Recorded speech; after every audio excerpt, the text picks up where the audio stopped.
আমার জ্ঞানী গুণী ভাই বাবারাম, এবার শুনেন মনোযোগ দিয়ে। যখন ইয়াজিদের বাবা ইন্তেকাল করলো, ইন্তেকাল করার পর ইয়াজিদ ক্ষমতায় আইসা মুসলিম সমাজকে প্রতিষ্ঠা করার জন্য, মুসলিম সমাজকে পরিচালনা করার জন্য সে দায়িত্বে চেয়ারে বসতে চাইলেন। কিন্তু ওই সময় ইয়াজিদের চাইতে আরো 3 জন ব্যক্তি ছিলেন সবচাইতে বেশি ক্ষমতাধর, সবচাইতে বেশি ক্ষমতার যোগ্য ব্যক্তি। এর মধ্যে ছিলেন হযরতে আব্দুল্লাহ ইবনে উমর রাদিয়াল্লাহু তাআলা আনহু, ছিলেন হযরতে আব্দুল্লাহ ইবনে জুবাইর রাদিয়াল্লাহু তাআলা আনহু। তাদের 2 জনের চাইতে শ্রেষ্ঠ ছিলেন হযরত ইমাম আলী মাকাম ইমাম হাসান রাদিয়াল্লাহু তাআলা আনহু। কিন্তু ইয়াজিদ বলে না, ক্ষমতা ইমাম হাসানকেও দেওয়া যাবে না, ক্ষমতা আব্দুল্লাহ ইবনে জুবাইরকেও দেওয়া যাবে না, ক্ষমতা আব্দুল্লাহ ইবনে উমরকেও দেওয়া যাবে না, ক্ষমতায় আমি বসবো। এ কথা বলে ইয়াজিদ নিজেই চেয়ারের মধ্যে বসলেন। আর একাদার্সে এক সাইড থেকে কুফা নগরী সহ পুরা এলাকা কন্ট্রোল করা শুরু করে দিলেন। 10,000 সৈন্য পাঠাইলেন নবী পরিবার হযরত ইমামে আলী মাকাম ইমাম হাসান রাদিয়াল্লাহু তাআলা আনহুর কাছে।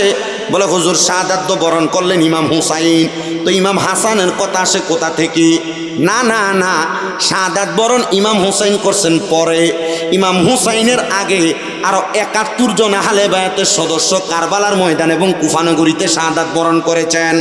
শুনেন অন্তরের কান লাগায়া মুসলমানেরা, কোন বর্ণনায় বলে এই 72 জন সদস্য ছাড়া আরো 8 জন সদস্য কারবালার ময়দানের আগে মক্কা এবং মদিনায় কুফানগরীর মধ্যে তারা ইরাকে ইন্তেকাল করেছেন, শাহাদাতের পায়লা পান করেছেন।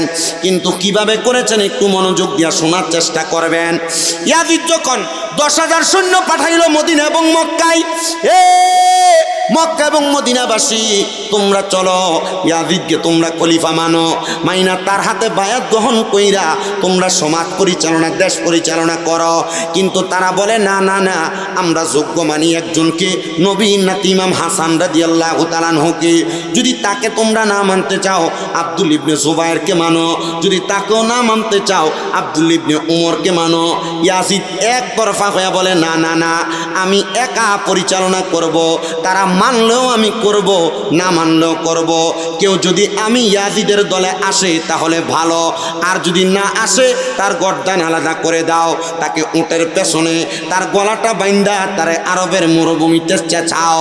কিন্তু না, নবীর নাতি ইমাম হুসাইন রাদিয়াল্লাহু তাআলা আনহুকে যারা মানে তারা মক্কা এবং মদিনা এলাকার মধ্যে খেলাফতের রাজনীতি, নবীর নাতিকে নেতা বানায়া তারা রাজনীতি করতে লাগলেন। আর ইয়াজিদ কুফা নগরীর মধ্যে মানুষের উপর জুলুম করতে লাগলেন। ইয়াজিদের 2টা নেশা ছিল, একটা ছিল নেশা করা, মদ্যপান করা, 2 নাম্বার কাজ ছিল নারী লোভী, ছিল নারী লোভী। সুন্দর সুন্দর মহিলাদেরকে ধইরা আইনা ঘর থেকে আইনা সে ধর্ষণ করে দিত, তাদের সঙ্গে অবৈধ মেলামেশা করে তাদের গর্ভের মধ্যে বাচ্চা দিয়ে দিত। মুসলমানের দলেরা শুনেননি, ওই ইয়াজিদ নবীর নাতিদের সাথে দুশ্মনী করেছে। কিন্তু তিরমিজি, মুসলিম শরীফ এবং শিফা শরীফের হাদিস একসাথে করলে, অনেকগুলো হাদিস একসাথে করলে আমার নবীজির 7টা হাদিসে মুবারক আমি কারগুজারি হিসেবে আপনাদেরকে শোনাই। 1 নম্বর হাদিস, আমার নবীজি বলেন, কেউ যদি আমি নবীকে ভালোবাসতে চাও, মোহাব্বত করতে চাও, তাহলে তোমরা আমার আহলে বায়াতকে ভালোবাসো, আমার আহলে বায়াতকে মোহাব্বত করো। ইয়া রাসূলুল্লাহ, এদেরকে মোহাব্বত করলে কি হবে? নবী আমার বলেন, তোমরা যদি এদেরকে মোহাব্বত করো তাহলে আমি নবী তোমাদেরকে মোহাব্বত করব। নবী যাকে মোহাব্বত করবে আপনারা বলেন তার ঠিকানা জান্নাতে যাবে, এই বিশ্বাস আমাদের সবার আছে না নাই? 2 নম্বর হাদিসে মুবারাকা হযরত আনাস ইবনে মালিক রাদিয়াল্লাহু তাআলা আনহু থেকে হাদিস বর্ণিত। তিনি বলেন, আমি একদিন আমার নবীজির দরবারে বসা, আমার নবীজির দরবারে যখন আমি বসে রইলাম, নবী আমার কান্না করতে করতে আমি আনাস ইবনে মালিককে বলতে লাগলেন, হে আনাস ইবনে মালিক, শুনো, আমি নবী তোমার কাছে একটা খবর দিয়া দেই। এই কথা বলার সাথে সাথে আমার নবীজির দরবারে 2 দরজা দিয়া 2 জন ব্যক্তি আগমন করলেন। এক দরজা দিয়া আগমন করলেন হযরত ইমাম হুসাইন রাদিয়াল্লাহু তাআলা আনহু, সুবহানাল্লাহ বল। আরেক দরজা দিয়ে আগমন করলেন হযরত ইমাম হাসান রাদিয়াল্লাহু তাআলা আনহু। আগমন করার পরে আমার নবী তাদেরকে আদর করতে লাগলেন, চুমা খাইতে লাগলেন। এমন টাইমে আমার নবী কান্না শুরু করে দিলেন। হযরত আনাস ইবনে মালিক বলে, ইয়া রাসূলুল্লাহ, নবী আপনি কেন এমনভাবে কান্না শুরু করে দিলেন? নবী আমার ডাক দিয়া বলে, আনাস, আমি নবী কেন কান্না করি জানো? এই মুহূর্তে আমি নবীর কাছে একজন ফেরেশতা আগমন করেছে, যার নাম হযরতে মিকাইল আলাইহিস সালাতু ওয়াস সালাম।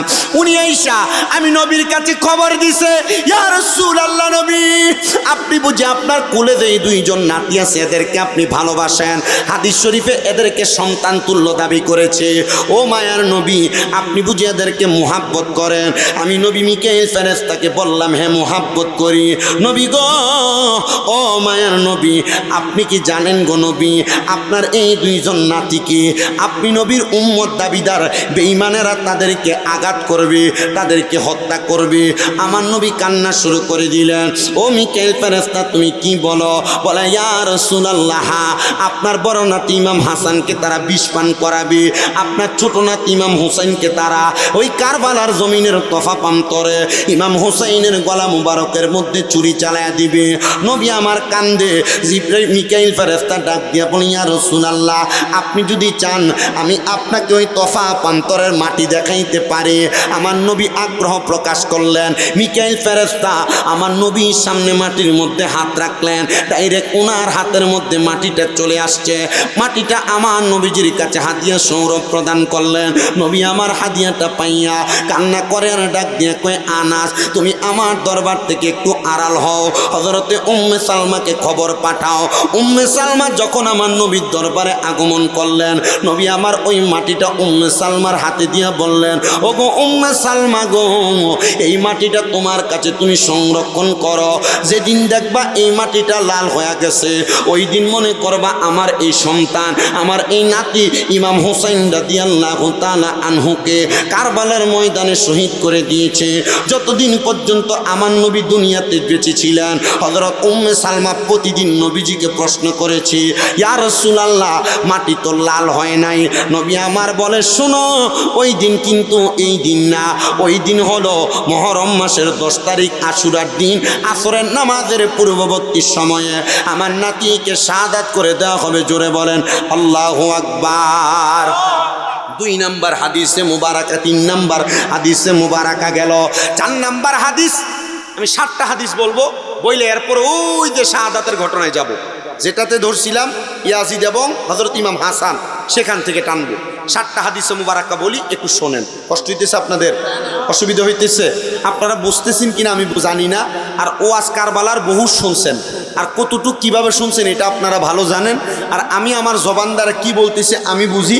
তবে আপনারা যদি বুঝে থাকেন, আপনারা এটার উপরে মোহাব্বত রেখা আজ থেকে ভবিষ্যতে যেই মায়ের ফুতেরা ইয়াজিদের প্রশংসা করব আর কইব ইয়াজিদের কোনো দোষ ছিল না, ইয়াজিদের কোনো দোষ ছিল না, ইয়াজিদ কোরআনে হাফেজ ছিল, ইয়াজিদ ছিল একজন ভালো মানুষ, ইয়াজিদ ছিল একজন মুসলিম নেতা, নবীর পরিবার, নবীর নাতি ইমাম হুসাইনকে শাহাদাতের পিছনে যদিও তার হাত ছিল, সরাসরি হাত ছিল না, খোদার কসম এগুলো ইয়াজিদের সন্তান। এগুলো বাংলার মুসলমানদেরকে পথভ্রষ্ট করার জন্য বাংলাতে হুজুর নামের জালেম সাইজে সমাজে আসছে। কথা বলেন ঠিক কিনা?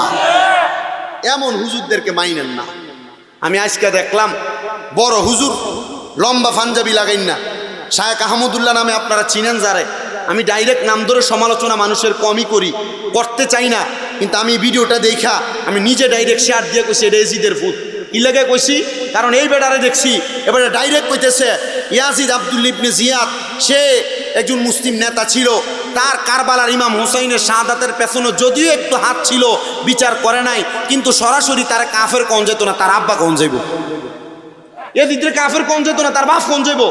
নবীর নাতির গলা মুবারকে ছুরি চালাইছে, হের বলে কাফের কইতো না।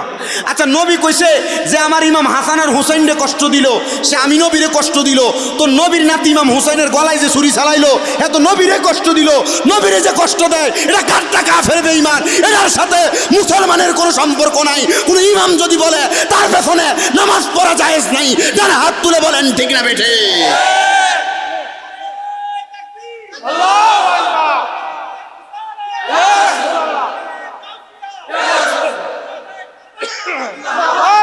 আর আমরা ফুলাফান দিয়ে এমন শায়েকদের পাগল হয়ে থাকা দেখলে এরা লেগে কি হুজুর হুজুর করে, এই শায়েকরা লেগে এমন পাগল হয়, এমন পাগল হয় যে না এটা বড় হুজুর, এটা কারো সমালোচনা করে না, এটা জিকির করে না, এটা লাফায় না। আরে জিকির করে না, লাফায় না, তোর ইমান চুরি করে।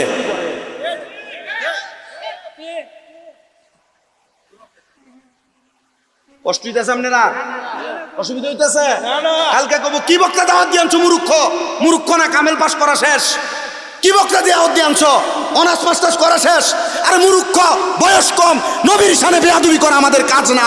যারা বেয়াদবি করে তাদের সাথে সম্পর্ক ছিন্ন করে বেয়াদব না বানানোর জন্য আমার যুব সমাজকে, তাই না ইসলামের পথে আনার জন্য আজকের এই বাটা মাথা হিলফুল ফুজুল সুন্নি যুব সংগঠন কারবালার মাহফিলের আয়োজন করেছে, যেন মুসলমান যুবকরা পথভ্রষ্ট না হয়। আমরা পথভ্রষ্ট হব না। সারা জীবন হুসাইনি মুসলমান পরিচয় দিতে রাজি আছি কারা কারা? দুই হাত তুলে আল্লাহকে দেখায়া দিই। আজ পর্যন্ত কারোর ফুতের নাম এজিদ রাখছে না, আজ পর্যন্ত কারোর ফুতের নাম সীমার রাখছে না, আজ পর্যন্ত কারোর ফুতের নাম ইবনে জিয়াদ রাখছে না। কারণ জানে এরা নবীর নাতির লোকে দুশ্মনী করছে, এরার নামে কাউরে ডাকা যাবে না। কথা কন না? কিন্তু হুসাইন নামের শেষে আছে না নাই? আমার নামের শেষেও আছে না নাই? মুসলমানের বেশিরভাগ সন্তানদের নামের শেষে হুসাইন আছে, আছে না? কি লেগে আছে? কারণ হুসাইনকে ভালোবাসতে জান্নাতি। আল হাসান ওয়াল হুসাইন সাইয়্যিদা শাবাবি আহলিল জান্নাহ, জান্নাতের যুবকদের সর্দার ইমাম হাসান আর হুসাইন রাদিয়াল্লাহু তাআলা আনহু।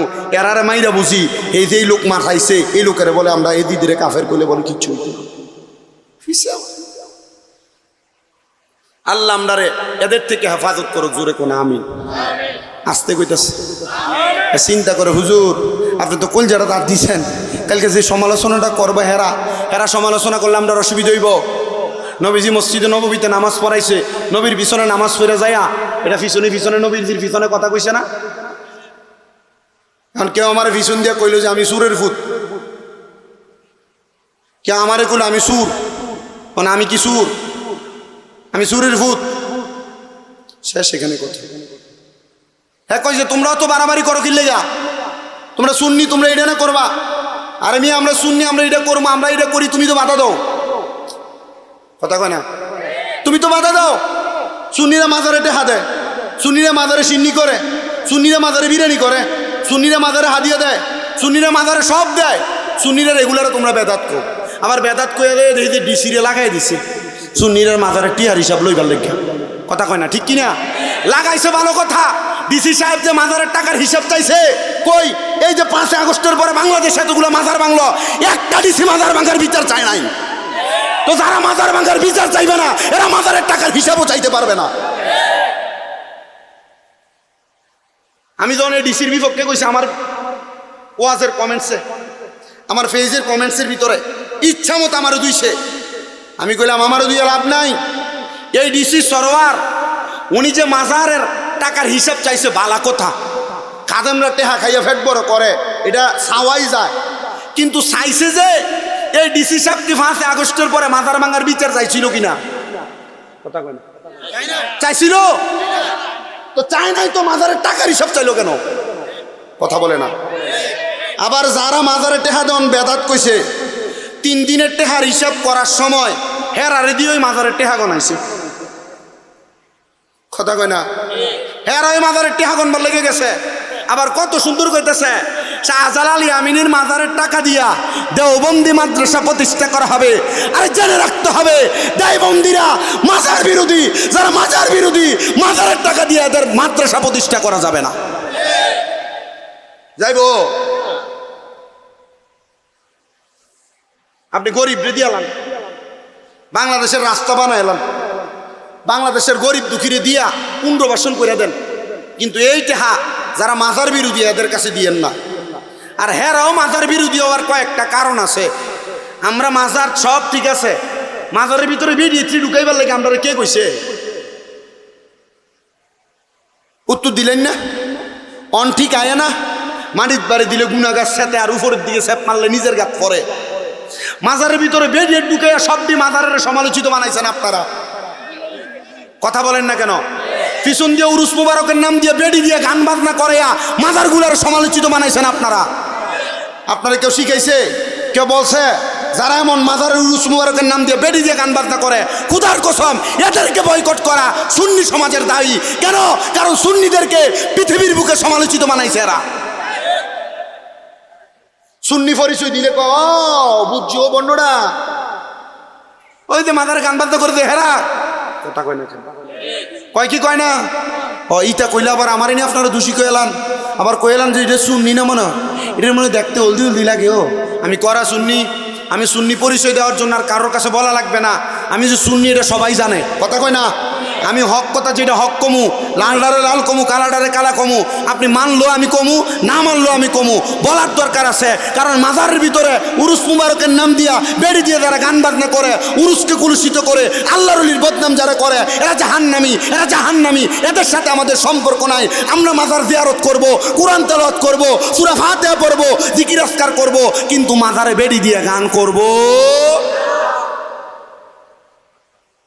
এটা মানলে এটা বুঝলে বাটা মাতার মাহফিল সফল কি কন কি বিরিয়া ভাই মাতে না চিন্তা করতেছে হুজুর আপনি কোন লাইনে ওয়াজটা করতেছেন আমি বলতেছি না হ্যাঁ আরও কইতেছেন আমরাও কইতেছেন কোনটা কোন দিকে আমার ঘরের ফুট খারাপ আমি বাইরের ফুতের শাসন করতে রাম আমার ফুতে খায় বাবা খোর থাকলে তো চিনতে দেবো গা আসিন এলাকার বাবা খোর ফ্যানটা খুর শক্তির হাল হয়ে থাকা হেরে চিনই জানা হের বাপ হেরে চাচারা হে চাচারে বাপ দে হে এ ব্রাজিল কথা কস না হ্যাঁ এতদিন লাগাইছে না গেঞ্জিটা কালকে তো 2টা গোল দিছে এর লাগে 3টা নিয়ে দিছে এর লাগে লাগাইছে মাতস নাই যে কদ্দুর আমি আজকে আমার সবাই আবার ড্রাইভারে কইতেছে হুজুর এতদিন একটা ব্রাজিলের গায়ে আছে গেঞ্জি টেঞ্জি দেখছি না আজকে গতকালকে যখন 3টা গোল দিছে এটি মোটামুটি গেঞ্জি টেঞ্জি গায়ে দিয়ে পারিস আমি কইলাম যে আরে তুই মনে আর্জেন্টিনা রে চিন্তা করে লাভ নেই বাবা তোমরা এই খেলা টেলা বাদ দাও কারণ আমি মোটামুটি বহুতগুলা দেখছি এক বেড়া 40,000 টাকা ওর নামে কিস্তি তুলে হয় ব্যাঙ্গারি কালার বানাইছে আর্জেন্টিনা আরেক বুড়া বেটা দাড়ি অত লম্বা হ্যাঁ এর দাড়ি কালার বানাইছে আর্জেন্টিনা আরেক বেটারে দেখলাম যে 500 হাতের পতাকা বানাইছে আর্জেন্টিনার পরে হিসাব খবর লয়ে আমি কইছি যে 500 হাতের পতাকা বানাইছে আর্জেন্টিনার খবর লয়ে আছে হ্যাঁ আগের ঈদে আর মারে কাপড় কিনে দিছে না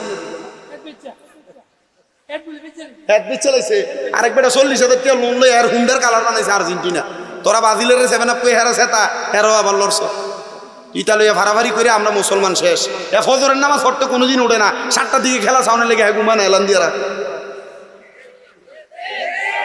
কথা কন না আরে কথা বলেন আমাদের কুমিল্লা কান্দিরপাড় টাউন হল মাঠে মোটামুটি একটা খেলার পরিবেশ কিন্তু দুইজনকে দেখলাম ফেসবুক স্ট্যাটাস দিতে যে মসজিদে নামাজ চলতেছে এই নামাজের টাইমে ফলাফাইনের চিৎকার আল্লাহ শোনা যায় যুবকেরা মসজিদে আসতে চায় না কিন্তু খেলা চাইতে ঠিকই আসতে চায় কিন্তু আমার কথা হলো যুবক ভাইয়েরা আপনার যেগুলা করে পথভ্রষ্ট হয়ে যাচ্ছেন আপনি নিজেও বুঝতেছেন না ইহুদি নাসারারে আপনি অনুসরণ কইরা আপনার ইমান কোন দিকে যাচ্ছে এটা আপনি একটু জাস্টিফাই করেন আপনারে বাধা দেওয়ার মতো ক্ষমতা আমার নাই তা আমি যেই কথা বলতেছিলাম সমাজের মধ্যে বাবা খোরা আসেনি না এর ব্যাপারে সাক্ষী দিল আজকে আমাদের কুমিল্লা কাটাবিলে এই মাদক বিরোধী আন্দোলন করার কারণে ক্লাস 6-এর একটা ফোলারে গুলি করে মারছে দেখছেন না আপনারা ক্লাস 6-এর একটা বাচ্চারে গতকালকে রাত্রবেলা এলাকায় পাল্টা দেওয়া হয়েছে 12:30টার পরে পুলিশ এসে নিয়ন্ত্রণ করছে আমার কথা হইল যে মাদকের কারণে সমাজে বিশৃঙ্খলা সৃষ্টি হয় এই মাদক সমাজ থেকে দূরীভূত হোক আমরা চাই কি চাই না আমরা আজকের মাহফিল থেকে বাংলাদেশের বর্তমান প্রধানমন্ত্রী তারেক রহমানের কাছে বাংলাদেশের প্রশাসনের দায়িত্বে যারা আছেন তাদের কাছে আমরা আবেদন করব এ ব্রাহ্মণবাড়িয়ার আখাউড়া থানার ভাটামাথা গ্রাম থেকে আপনার কাছে আমরা আবেদন জানাচ্ছি প্রশাসনের কাছে আবেদন জানাচ্ছি সমাজে কারা ইয়াবা ট্যাবলেটের ব্যবসা করে ফ্যান্টা ট্যাবলেটের ব্যবসা করে গাঞ্জার ব্যবসা করে এগুলার খবর আপনারা সিভিলে নিলে পাইবেন আপনার খবরগুলো নিয়ে সমাজটাকে ঠিক করার জন্য আপনার একটু সমাজে একটা দুর্নীতি দমন কমিশন যেভাবে খুলছেন মাদক দমন কমিশন খুইলা আপনি সমাজের মধ্যে একটা তাড়াতাড়ি কারগুজারি চালায়া একটা কি চালায় না অভিযান চালায়া একটু মাদক কারবারের এলাকা থেকে ধরে নিয়ে বাইর করে বন্দি করেন আর নচেত এলাকার ফোলা ফান্ডিরে নষ্ট করতে আছে হ্যাঁ বয়স অসুবিধা নাই আমার ওয়াজের ধারাবাহিকতা রক্ষা করছে একটু মোহাব্বতে দরুদ শরীফ পড়েন আল্লাহুম্মা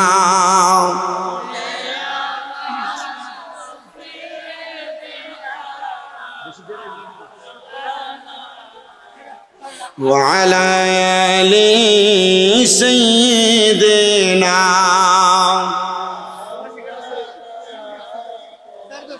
আমার মুসলমান ইমানদারেরা একটু মনোযোগ লাগিয়া বয়ানটা শ্রবণ করার চেষ্টা করেন। আমি ধারাবাহিকভাবে বয়ানটা করতেছি, একটু শোনেন। আমি আপনাদের কাছে 7টা হাদিস বলবো, এর মধ্যে 3টা হাদিস আমি শেষ করেছি। 4 নাম্বার হাদিস এবার আপনাদেরকে বলছি, একটু শোনেন। আমার নবীজি রাহমাতুল লিল আলামিন নবী মদিনাতুল মুনাওয়ারা মসজিদ নববীর একবারে পশ্চিম থেকে, মসজিদ নববীর ডান দিক থেকে 310 নম্বর গেট বরাবর একটা রাস্তা চলে গেছে, যে রাস্তাটা গিয়েছে মসজিদে কোবার দিকে।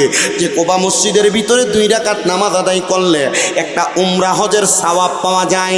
আমার নবী রাহমাতুল লিল আলামিন নবীজি একদিন শীতের সকালবেলা কালো রঙের একটা পশমি চাদর লাগায়া নবী আমার শীতের সকালবেলা মসজিদ নববী থেকে সোমবারে মসজিদে কোবার দিকে রওনা করলেন। নবীজি প্রত্যেক সোমবারে কোবা মসজিদের মধ্যে যাইতেন। যখন আমার নবী কোবা মসজিদে যায়, কোবা মসজিদ এবং মদিনা শরীফের মাঝখানে হাতের ডান দিকে একটা মাটির ঘর আছে, যেইটাকে বর্তমান সৌদি সরকার তার দ্বারা বেষ্টন করে রাখছেন, তার কাটা দ্বারা। কেন জানো? ওই ঘরটা দুনিয়ার কোনো সাধারণ মহিলার ঘর না, ওই ঘরটা হলো আল ফাতেমাতু সাইয়্যিদাতুন নিসাই আহলিল জান্নাহ, জান্নাতের মহিলাদের সরদারিনী মা ফাতেমার ঘর মুবারক। পাশে আদালতে আলী রাদিয়াল্লাহু তাআলা আনহু, মাওলা আলী যেখানে বিচার করতেন সে আদালতে আলী। আমার নবীজি রাহমাতুল লিল আলামিন নবীজি তো জানেন নবীর নাতিদেরকে ভালোবাসেন, কারণ নবী নাতিদের রক্ত মুবারকের বিনিময়, নবীর নাতিদের রক্ত মুবারকের বিনিময় নবীজির লক্ষ লক্ষ কোটি কোটি গুনাহগার উম্মতকে আমার আল্লাহ মাফ করে দিবেন। আমার নবী রাহমাতুল লিল আলামিন নবী মদিনার তাজদার হুজুরপুর নূর মুহাম্মদ মুস্তাফা সাল্লাল্লাহু আলাইহি ওয়াসাল্লাম দয়াল নবী বলেন, আমি এবার খাতুনে জান্নাত ফাতেমাতুজ জহরার ঘর মুবারকের সামনে গেলাম। আমি চাদর মুবারক গায়ে পেঁচাইয়া ঘরের সামনে যে সালাম প্রদান করলাম, আসসালামু আলাইকুম ওয়া রাহমাতুল্লাহ। আমি সালাম দিতে দেরি রে ঘরের দরজা মাওলা আলী খুলতে দেরি করেন নাই, সুবহানাল্লাহ বলেন। যখন ঘরের দরজা খুলে দিলেন, খাতুনে জান্নাত ফাতেমা আগমন করলেন। হযরতে ইমাম হাসান আর হুসাইনকে দেখলাম তাদের ঘরের পাশে মিলাবুন খেলাধুলা করতেছে। আমি দয়াল নবী ঘরে প্রবেশ করলাম। আমি প্রবেশ কইরা তাদেরকে দেখলাম আর আমার মনে একটু চিন্তার ফিকির হয়ে গেল। আমি নবী চিন্তার ফিকির করে আমার গায়ে যে কালো চাদরটা ছিল, এই কি চাদর ছিল? আরো জোরে কয় না, রেসবিডি তো জোরে কইতে আরে, তোমরা কালার দলিল পাইছো, জোরে কও না। কি কা চাদর? কথা কও না, কি চাদর? কালা চাদর। নবী আমার বলে কালো রঙের পশমি চাদরটারে আমি এইভাবে মেলে ধরলাম। আমি নবী মাঝখানে রইলাম। আমি মাওলা আলীরে ডাক দিলাম, হযরত ইমাম হাসানকে ডাক দিলাম, মা ফাতেমারে ডাক দিলাম, হযরত ইমাম হুসাইনকে ডাক দিলাম। আমি নবী মাঝখানে রইলাম। এবার আমি তাদেরকে নিয়ে আল্লাহর দরবারে হাত তুললাম। হাফেজ সাহেব থাকলে দোয়াটা একটু বলবেন, কোরআনে আছে। আমার নবীজি হাত মুবারক উঠাইলেন, হযরত ইমাম হাসান উঠাইলেন, হযরত ইমাম হুসাইন উঠাইলেন, হযরতে মাওলা আলী উঠাইলেন, মা ফাতেমা হাত মুবারক উঠাইলেন। নবী আমার দোয়া করেন, আল্লাহুম্মা হাউলাই আহলু বাইতি। এই দোয়ার মানে হলো আল্লাহ আপনি এদেরকে কবুল করেন, এরাই হলো আমার আহলে বায়াত। জোরে কোন সুবহানাল্লাহ। আমার নবী যখন এই দোয়া করলেন, আল্লাহর সাথে সাথে কোরআনুল কারীমের আয়াত নাজিল করে দিলেন, ইন্নামা ইউরিদুল্লাহু লিইয়ুযহিবা আনকুমুর রিজসা আহলাল বাইতি ওয়া ইউতাহিরাকুম তাতহীরা। নবী আমার বলেন, আমার আল্লাহ তাআলা কোরআনুল কারীমের আয়াত নাজিল করে দিলেন। আল্লাহ বলে, নিশ্চয়ই নবী গো, যারা আপনার আহলে বায়াত, আমি আল্লাহ তাদেরকে সকল প্রকার পাঙ্কুলতা অপবিত্রতা থেকে আমি আল্লাহ তাদেরকে পবিত্র বানিয়ে দিছি। ও মনোবাই ফাঁকেতে পাঞ্জাতন, নিরাকারে নিরঞ্জন, এক বস্তুতে 2 রকম বুঝায়। শরীয়তের সতেক নাম, তরিকতের নাই মুকাম, হাকিকত বুঝিলে মারফত পাইরে মন পাগলা মনুরায়। ও তুই ডুব দিলি না পাকে দরিয়ায়, ও তুই ডুব দিলি না শুভ খাইলি না আজকের দরিয়ায় রে মন পাগলা মনুরায়। ও তুই ডুব দিলি না পাকে দরিয়ায়। যায়। ও মনরে আমার নবীজি সিন্ধু কইয়া মারেফতের তালা দিয়া হাসান হুসেন রাখছে ডাইনে বাই। মা ফাতেমা শিকল হইয়া তালাটা রাখছে আটকাইয়া, চাবি নিছে আলী মুর্তুজাই। রে মন পাগলা মনুরাই, ও তুই ডুব দিলি না পাকে দরিয়ায়, ও তুই ডুব দিলি না সুপ খাইলি না আজকের দরিয়ায়। রে মন পাগলা মনুরাই, ও তুই ডুব দিলি না পাকে দরিয়ায়। বন্ধুরে আমার, ও বাটা মাতা গ্রামের মুসলমানেরা, ইমামদারেরা, নবী প্রেমিকেরা, অলি প্রেমিকেরা, আহলে বেতের প্রেমিকেরা, পাঞ্জাতনের প্রেমিকেরা, একটু মনোযোগ দিয়া শোনো। আমার নবী মাঝখানে, মা ফাতেমা, মৌলা আলী, ইমাম হাসান আর ইমাম হুসাইন, পাঁচজন। এদেরকেই বলা হয় পবিত্র পাঁচটা দেহ পাক পাঞ্জাতন, আহলে বায়াত। আমার নবী যখন এই দোয়া করার পর আয়াত নাজিল হয়, নবীর একজন স্ত্রী এই চাদর মুবারকটা উঠাইয়া প্রবেশ করতে চাইলেন। আমার নবী কই, স্ত্রী গো, কেন তুমি এই চাদরের নিচে প্রবেশ করো? ইয়া রাসূলুল্লাহ, এই বরকতওয়ালা চাদরের নিচে আমি ঢুকতে চাই। নবী আমার কই, স্ত্রী না, এই বরকতওয়ালা চাদরে তারা সম্মানিত, তুমি তোমার জায়গায় সম্মানিত। আমার নবী আবার চলে গেলেন। আল্লাহ কোরআনের আরেকটা আয়াত নাজিল করে দিলেন, কুল্লা আসআলুকুম আলাইহি আজরান ইল্লাল মাওয়াদ্দাতা ফিল কুরবা। নবী গো, আপনি আপনার উম্মত সাহাবায়ে কেরাম সবাইকে জানাইয়া দেন, আপনি তাদের কাছে কোনো কিছুর কোনো বিনিময় আমার আল্লাহ, আমি আল্লাহ চাই না, তবে একটা জিনিস চাই। কি চান? বলে ইল্লাল মাওয়াদ্দাতা ফিল কুরবা, যারা আপনার নিকটাত্মীয় তাদের ভালোবাসা চাই। নবী এই কথা বলে দিলেন। সাহাবায়ে কেরাম বলে, ইয়া রাসূলুল্লাহ, তারা আপনার নিকটাত্মীয়? নবী আমার বলে, যাদেরকে আমি বেশি মুহাব্বত করি। নবীজিকে সাহাবায়ে কেরাম বলে, ইয়া রাসূলুল্লাহ, আপনি তো বেশি মুহাব্বত ইমাম হাসানকে করেন, আবার কখনো হযরত ইমাম হুসাইনকে করেন, আবার আপনি মুহাব্বত কইরা হযরত মাওলা আলীর কাছে আপনার কন্যা মুহাব্বতের যেইটা মা ফাতেমার বিবাহ দিলেন, নবী তাদেরকে তো আপনি বেশি ভালোবাসেন। আমার নবী কয়, তোমরা যাদেরকে আমি নবী বেশি ভালোবাসি মুহাব্বত করি, দেখো তোমরাও তাদেরকে মুহাব্বত করো। নবী গো, কেন? বলে এদেরকে মুহাব্বত করলে নাজাত পাইবা, কারণ আমি নবীর আহলে বায়াত যারা, এরা হলো নাজাতের তরি, নূহ নবীর কিস্তির মতো। নূহ নবীর জামানায়, নূহ নবীর নৌকাতে যারা আরোহণ করেছে তারা বেঁচে গেছে। এই জামানায় ঈশা আমার উম্মতের মধ্যে যারা আমার আহলে বায়াতকে ভালোবাসবে গো, তারা যেন নাজাত পায়া গেল। জোরে বলেন সুবহানাল্লাহ। 4 নম্বর হাদিস। এবার 5 নাম্বার, আমার নবীজি যেদিন মসজিদ নববী থেকে মা ফাতেমার ঘর মুবারকে গেলেন, নবী আমার নিজেই বলতেছেন, শোনো জগৎবাসী, খাতুনে জান্নাতের হুজরা মুবারক থেকে আমি নবী বের হইলাম। হযরত ইমাম হাসান, ইমাম হুসাইন রাদিয়াল্লাহু তাআলা আনহুকে আমি নবীর এক ডান হাত মুবারক, বাম হাত মুবারকে দুই দিকে নিয়ে আমি নবী মদিনার দিকে হাঁটতে লাগলাম। কষ্ট হচ্ছে আপনাদের? ওয়াজ বুঝতেছেন আপনারা? কারবালা কি শুরু হইছে? কারবালা শুরু হইলে রাত্র লাগবে মিনিমাম 3টা। কয়টা? কারগুজারি হিসেবে ধারাবাহিকভাবে কথাটা বলে দিয়ে যাচ্ছে। নবী রাহমাতুল লিল আলামিন নবী ইমাম হাসান আর হুসাইন রাদিয়াল্লাহু তাআলা আনহুকে নবীজি দুই হাত মুবারকের মধ্যে ধইরা কুবা মসজিদের পাশে বীরে গাছ এবং কুবা মসজিদের মাঝখানে হেজাজ অঞ্চল নবীর নানির বাড়ির কাছে নবীজি মা ফাতেমার ঘর মুবারক থেকে হাসান হুসাইনকে নিয়ে হাঁটা শুরু করলেন। নবী রাহমাতুল লিল আলামিন নবী দেখতে পাইলেন আর বুঝতে পারলেন, অনুভব করলেন। ইমাম হাসান উফ শব্দ করে, নবীও উফ শব্দ করে। ইমাম হুসাইন উফ শব্দ করে, আমার নবীও উফ শব্দ করে। নবীজি এই কষ্ট দেখাম সাথে সাথে ইমাম হাসান আর হুসাইনকে দুই কাঁধ মুবারকে উঠাইলেন আর বললেন, ও ইমাম হাসান আর হুসাইন, তোমাদেরকে কেন আমার কাঁধ মুবারকে উঠাইছি জানো? কেন ইয়া রাসূলুল্লাহ? উঠানোর কারণ হলো আরবের মরুভূমির পাথরগুলা আমি নবীর কদম মুবারকের নিচে রাখলে নরম হয়ে যায় তুলার মতো, কিন্তু তোমাদের জন্য হয় না। তোমাদের কষ্ট অনুভব হয়, আমি রাহমাতুল লিল আলামিন, তোমরা রহমতের কায়া, আমি নবীর কোনো ছায়া। জোরে কয় না তো? ও নবী মাটি আর সাধারণ মানুষ অপব্যাখ্যা করে। শয়তান যেমন বেজার ছিল আদম সেজদা পরিবারে থাইকো হুশি ইয়ারে মুমিন থাইকো হুশিয়ারে।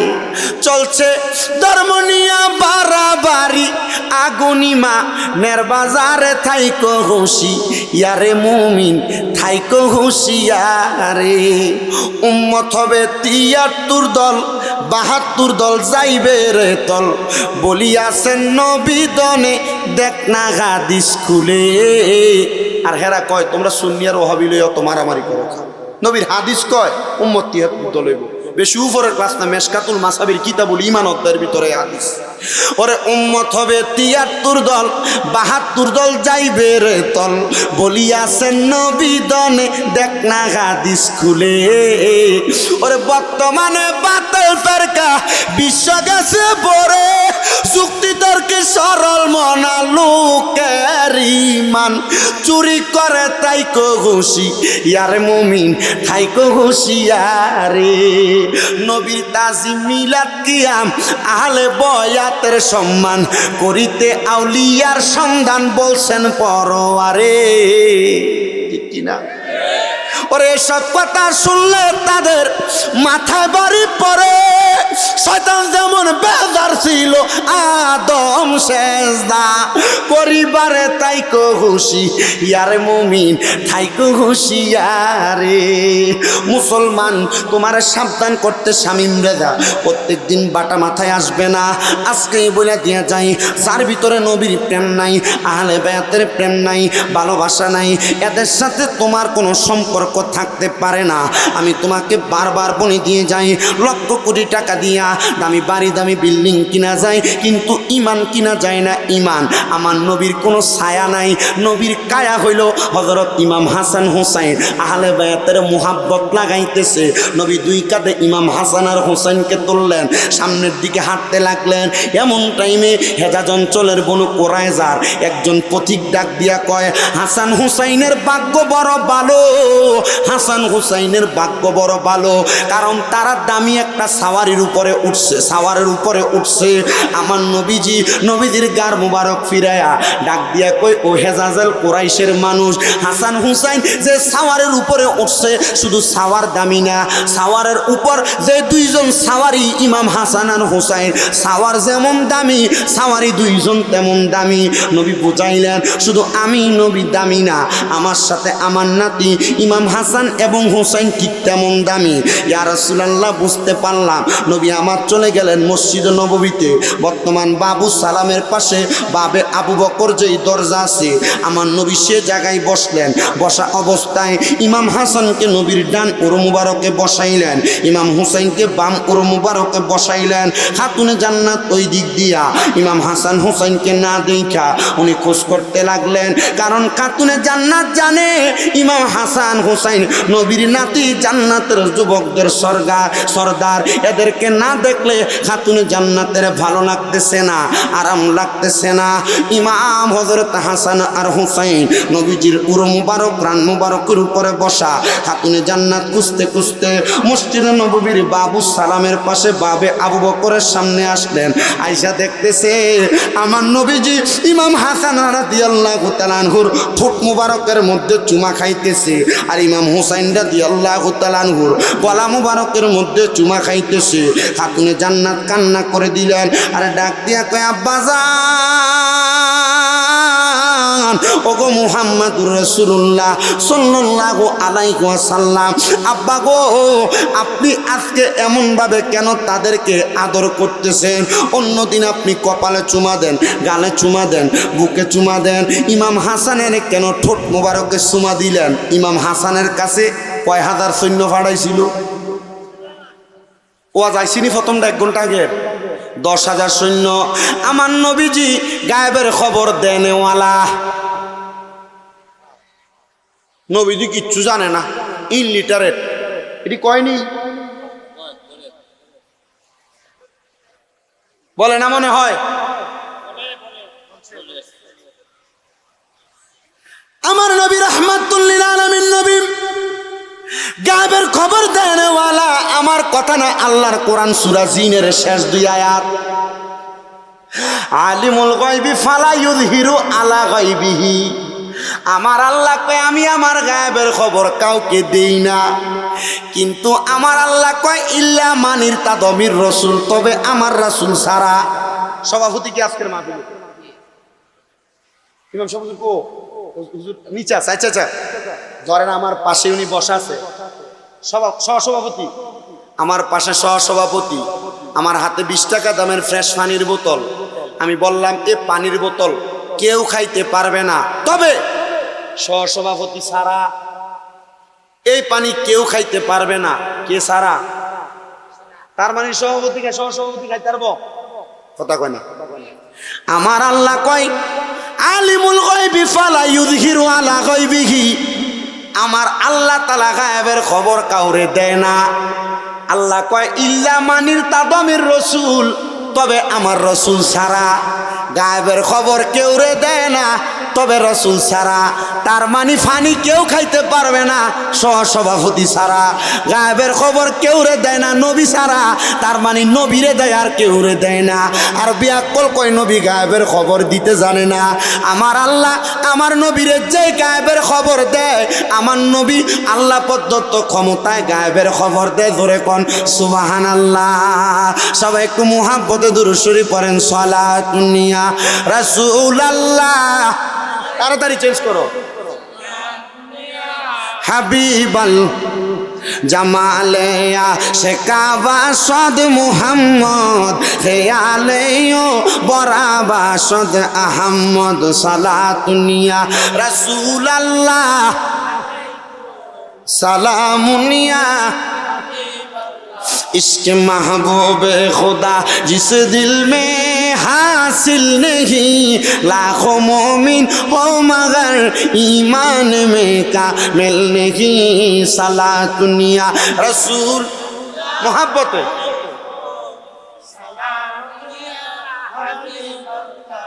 हकीकत से ये दुनिया तो कबर है, दुनिया ये नुमाइश बर नजर है, सलातुनिया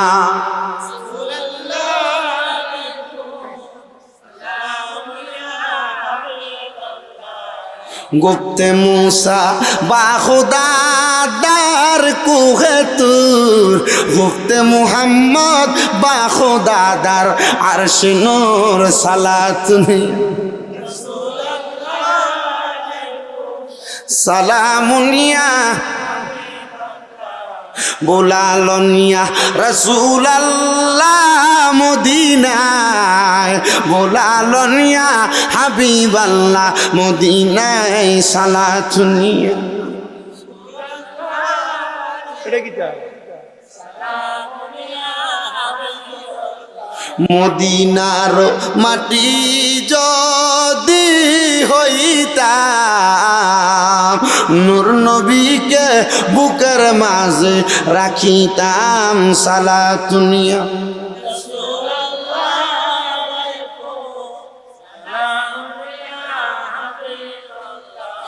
আলাইকুম। মদিনার ফাঁকি যদি হইতাম, উরে উরে রওজা জিয়ারত করিতাম, সালাতুনিয়া।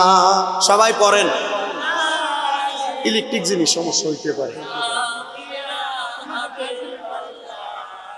আলাইকুম সালাতুনিয়া।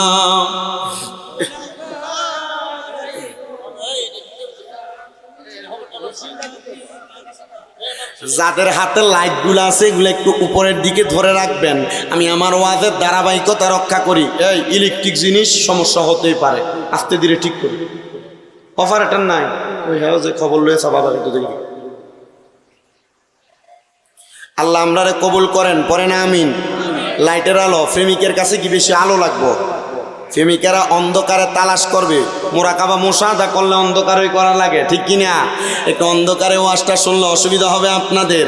আমার দয়াল নবীকে খাতুনে জান্নাত মা ফাতেমা জিজ্ঞাসা করে, আব্বা জান আপনি অন্যদিন আদর করেন কপালে, অন্যদিন আদর করেন গালে, অন্যদিন আদর করেন বুকে, অন্যদিন আদর করেন হাতে এবং পায়ে, ইয়া রাসূলুল্লাহ নবী গো ও মায়ার নবী রাহমাতুল্লিল আলামিন নবী, আজকে দিয়ে আপনি ইমাম হাসানকে ঠোঁট মুবারকের মধ্যে চুমা খাইলেন।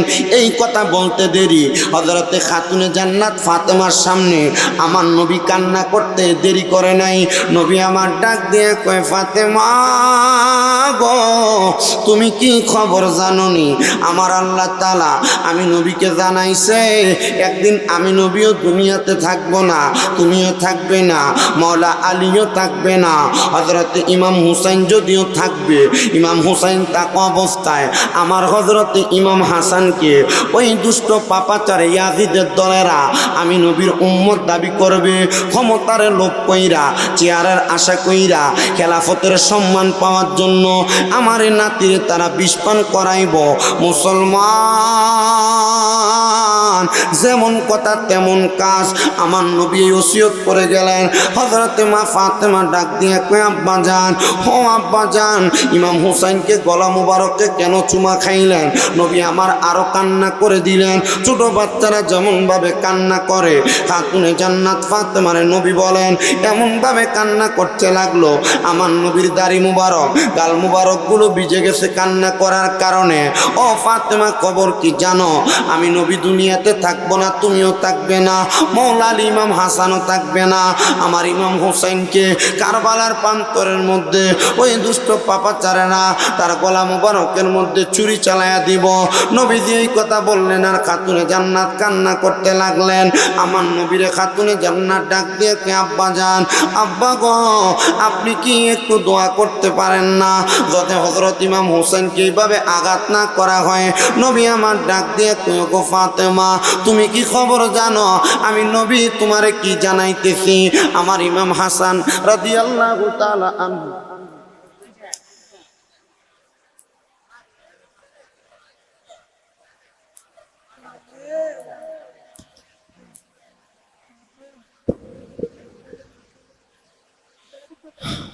আল্লাহ কবুল করুক।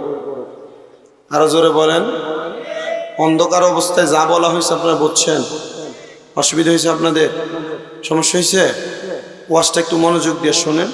আমিও বেশিক্ষণ দেরি করব না, কারণ যেহেতু গরম, আগামীকালকে জুমা, আমিও পড়াবো, আপনারাও পড়বেন, ঠিক না? 11টা বাজলেও আমরা মোটামুটি যতক্ষণ বসি একটু আলোচনার ধারাবাহিকতাটা শেষ করতে হবে, ঠিক না? আর ওই খিচুড়ি তো 2 ডেক, এটা খাওয়ানোর মানুষ লাগতো না, হেরাও আস্তে ধীরে আয়োগ বসে গেছে। কি করেন আপনারা? আল্লাহ কবুল করেন, পরে না আমিন। আর জোরে বলে না আমিন। খাতুনে জান্নাত ফাতেমা কান্না করতে লাগলেন, ওয়াজটা এখানেই, কান্না করতে লাগলেন। আমার নবী ডাক দিয়ে কয়, ফাতেমা কান্না করো কেন? ইয়া রাসূলুল্লাহ, ইয়া হাবিবাল্লাহ, আপনি যদি বলেন আমার আল্লাহ তো আপনার দোয়া ফিরিয়ে দিবে না, আপনার একটা উপাধি ক্ষমাবাদ, আপনি করে দোয়া করলে আমার আল্লাহ তাআলা দোয়াটা কবুল করে নাই। নবী গো, আপনি নবী আল্লাহর কাছে বলেন না যেন আপনার ইমাম হুসাইনকে এভাবে কষ্ট না নেয়, কষ্ট না দেয়। আবার নবী ডাক দিয়ে কই, ফাতেমা গো, আমার আল্লাহ জিবরাইল আমিনের মাধ্যমে আমি নবীর কাছে খবর পাঠাইছে আমার ইমাম হুসাইন যখন কারবালায় শহীদ হয়ে যাবে, শাহাদাত বরণ করবে, যত ফোঁটা রক্ত মুবারক মাটির মধ্যে পড়বে, তত ফোঁটা রক্ত মুবারকের বিনিময় আমার আল্লাহ তাআলা আমি নবীর লক্ষ লক্ষ কোটি কোটি গুনাহগার উম্মতকে মাফ করে দিবে। খাতুনে জান্নাত কই, ইয়া রাসূলুল্লাহ, আপনি নবীজি আমাদের জন্মের পর থেকে দেখতেছি উম্মত উম্মত বলে কান্দেন। নবী গো, আমার ইমাম হাসান আর হুসাইনকে আপনার উম্মতের জন্য হাদিয়া করে দিলাম। মারহাবা কন্যা। হে হোসেন নবীজির আওলাদ, সালাম জানাই মোরা তোমায়, সালাম নাই মোরা তোমায়। হে হোসেন নবীজির আওলাদ, সালাম জানাই মোর উমায়, সালাম জানাই মোরা তোমায়। জানি না কেমন করে ছিলেন নবী, সোনার মদিনায় যে সময় ইজিদ শিমর হোসেনের গলায় তলোয়ার চালাই হে হোসেন নবীজির আওলাদ সালাম জানাই মোরা তোমায় সালাম জানাই যে গলায় চুমু খেতেন আল্লাহর হাবিব নবী মুস্তাফায় কিভাবে সেই গলাতে ইজিদের দল তলোয়ার চালাই হে হোসেন নবীজির আওলাদ সালাম জানাই মোরা তোমায় সালাম জানাই যে মাথায় হাত বুলিয়ে ঘুম পাড়াতেন আম্মা ফাতেমাই কিভাবে সেই মাথাকে নিল তারা আরে তরবারি রাগাই হে হোসেন নবীজির আওলাদ সালাম জানাই মোরা তোমায় সালাম জানাই 6 মাসের দুধের শিশু আলী আসগর কাতর পানির পিপাসায় কিভাবে সেই শিশুকে তীর মারিল পানির বদলায় হে হোসেন নবীজির আওলাদ সালাম জানাই মোরা তোমায় সালাম জানাই মোরা উমাই মুসলমান ইমাম হযরতে হুসাইনের আম্মা জান খাতুনে জান্নাত মা ফাতেমা বলেন আব্বা জান আমি আমার ইমাম হাসান আর হুসাইনকে আপনার উম্মতের জন্য হাদিয়া করলাম।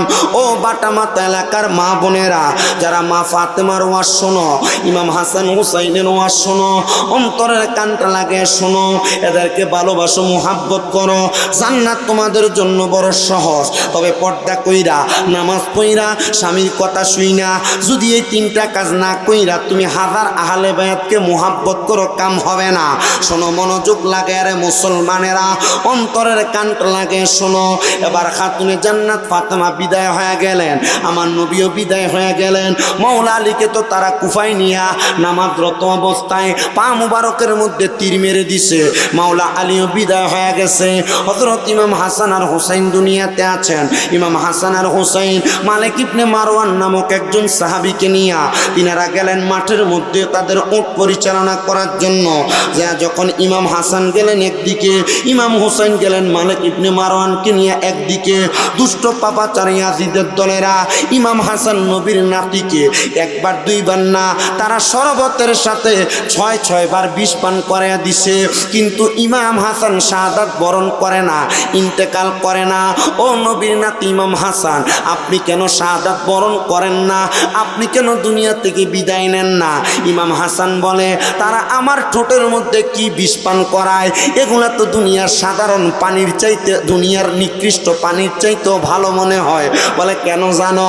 ইমাম হাসান ডাক দিয়া কয়, আমি ইমাম হাসানের ঠোঁট মুবারকের ভিতরে রাহমাতুল্লিল আলামিন নবীর ঠোঁট মুবারকের চুম্বন লাগছে। নবীর রহমতের ঠোঁট যে জায়গায় লাগছে ওই জায়গার মধ্যে বিষ পড়লে মধু হয়ে যায়, ওই জায়গায় বিষ দিয়া কোনোদিন আমার তারা আঘাত করতে পারবে না।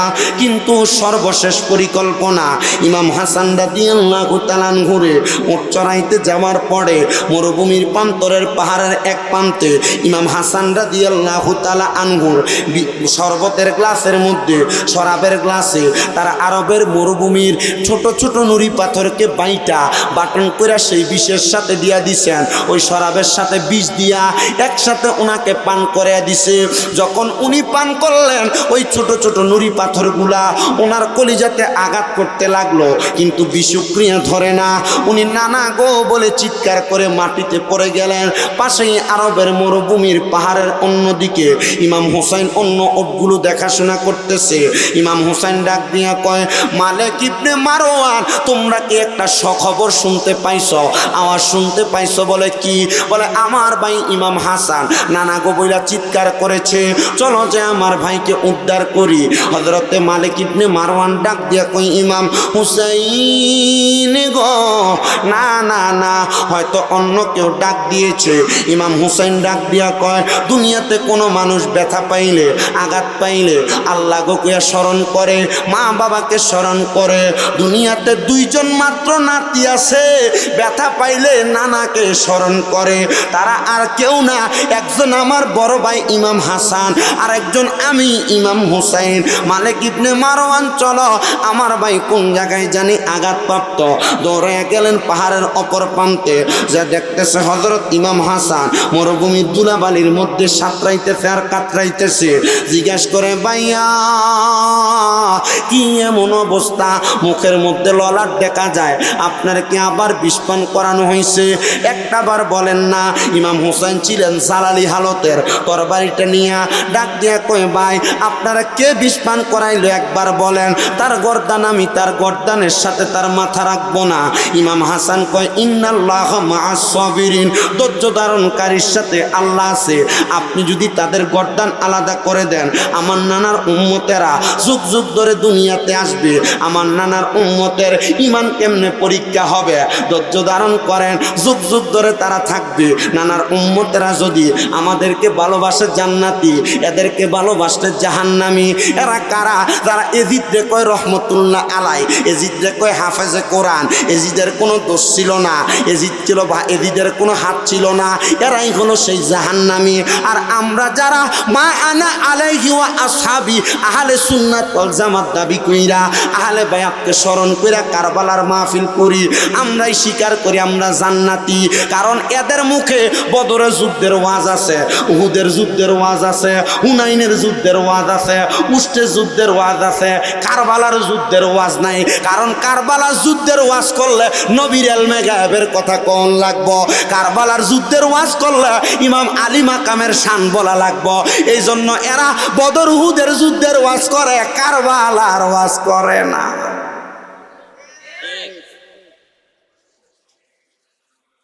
কথা কি বুঝতেছেন? সব যুদ্ধের ওয়াজ আছে, কারবালার যুদ্ধের ওয়াজ এরার মুখে দিয়া। কারণ কারবালার ওয়াজ করতে গেলে ইলমে গায়েবের ওয়াজ করা লাগবে, জানলে না কইতো আমরা তো ভাই না, তোরা এটি ভাস্কো আর তুই ফরসুস কুদ্দু তুই ভাই তুই আহলে বায়াতের মোহাব্বত সোয়াদে কারবালা 3টা কিতাব পড়ছি। একটা কিতাব আছে যেটা শামে কারবালা জামি আহমদিয়া সুন্নি আলিয়া মাদ্রাসার আল্লামা আনিসুজ্জামান হুজুরের লেখা। এই কিতাবটা আমি আমার এতদিন আমি 5 বার পড়ে শেষ করছি। প্রতি বছর কারবালার মাস আসার আগে পুরাটা ফার্স্ট টু লাস্ট পড়ি। কি লাগা? কারণ আমি যত জায়গায় যাই আমার 2টা সাবজেক্ট বেশি দেয়। গত বছর আমার 210টা মাহফিলের 168টা মাহফিলে আমার শুধু সাবজেক্ট দিছে মা বাবার খেদমতের ওয়াজ, আর বাকি বেশিরভাগ মাহফিলে আমার সাবজেক্ট দিছে আহলে বায়াতের ওয়াজ, কারবালার ওয়াজ, ফাকফাঞ্জাতনের ওয়াজ। আমি বুঝছি যে কেন দেয়, কারণ একটানা যে কারবালার ওয়াজ করতেছি আপনারা শুনতেছেন না, ধারাবাহিকভাবে আরো বহুত বাকি রয়েছে, বহুত বাকি। প্রত্যেকটা আহলে বায়াতের সদস্যর শাহাদাতের এক একটা ঘটনা আছে। হযরত ইমাম কাসেমের শাহাদাতের ঘটনা আছে, চাচাতো ভাই মুসলিম বিন আকিলের ঘটনা আছে, ওনার 2 ছেলে ইব্রাহিম এবং মুহাম্মদের ঘটনা আছে, ইমাম হুসাইনের ভাগিনা মানে হযরত জয়নবের ছোট ছেলে মুহাম্মদ এবং আউনের ঘটনা আছে। কথা কম, আপনারা কোন বইতেন না, ঘটনা শুনতেন না। আর যে ঘটনাগুলো বলতেছি কিতা ওয়াজ করছি তা কিচ্ছা কাহিনী হয়ে গেছে। কারবালার ওয়াজ তো ইতিহাস, বদর যুদ্ধের ওয়াজ করলে তুই ইতিহাস কইব, উদের যুদ্ধের ওয়াজ করলে তুই ইতিহাস কইব। আল্লাহ কোরআনে কইছে, মুসা নবীর ঘটনা আল্লাহ কোরআনে কইছে না, ঘটনা কইলে কইব আমি কাহিনী কই, কিছু করার নাই। না আপনারা যদি এটা শুনে অন্তরে বিশ্বাস করেন যে হ্যাঁ আহলে বায়াতের মুহাব্বতের ওয়াজ শুনে আমরা আমাদের ঈমান আকীদাকে দুরুস্ত করতেছি, নবী পরিবারের প্রতি আমাদের ভালোবাসা বহিঃপ্রকাশ ঘটাইতেছি, এটাই আপনাদের ঈমান। কথা ঠিক আছে না? ওয়াজ বেশিক্ষণ লাগবে না, আপনার ওয়াজ বুঝে গেছেন যে ওয়াজ কারবালা কি লেগেছে। আর ইমাম হুসাইনের শাহাদাতের ওয়াজ আপনারা জানেন, ধারাবাহিক বই। এই ঘটনাটা, এই জায়গাটা বইলা ইমাম হুসাইন রাদিয়াল্লাহু তাআলা আনহু যারা শাহাদাত করছে, এজিদ হাসান রাদিয়াল্লাহু তাআলা আনহু যারা বিষ পান করে সিবদে জিয়াদ, এরা কেমনে মরছে এটা বইলা ওয়াজ শেষ। কষ্ট হইব? কষ্ট হবে? একটু মুহাব্বতে দুরূদ শরীফ পড়েন। আল্লাহুম্মা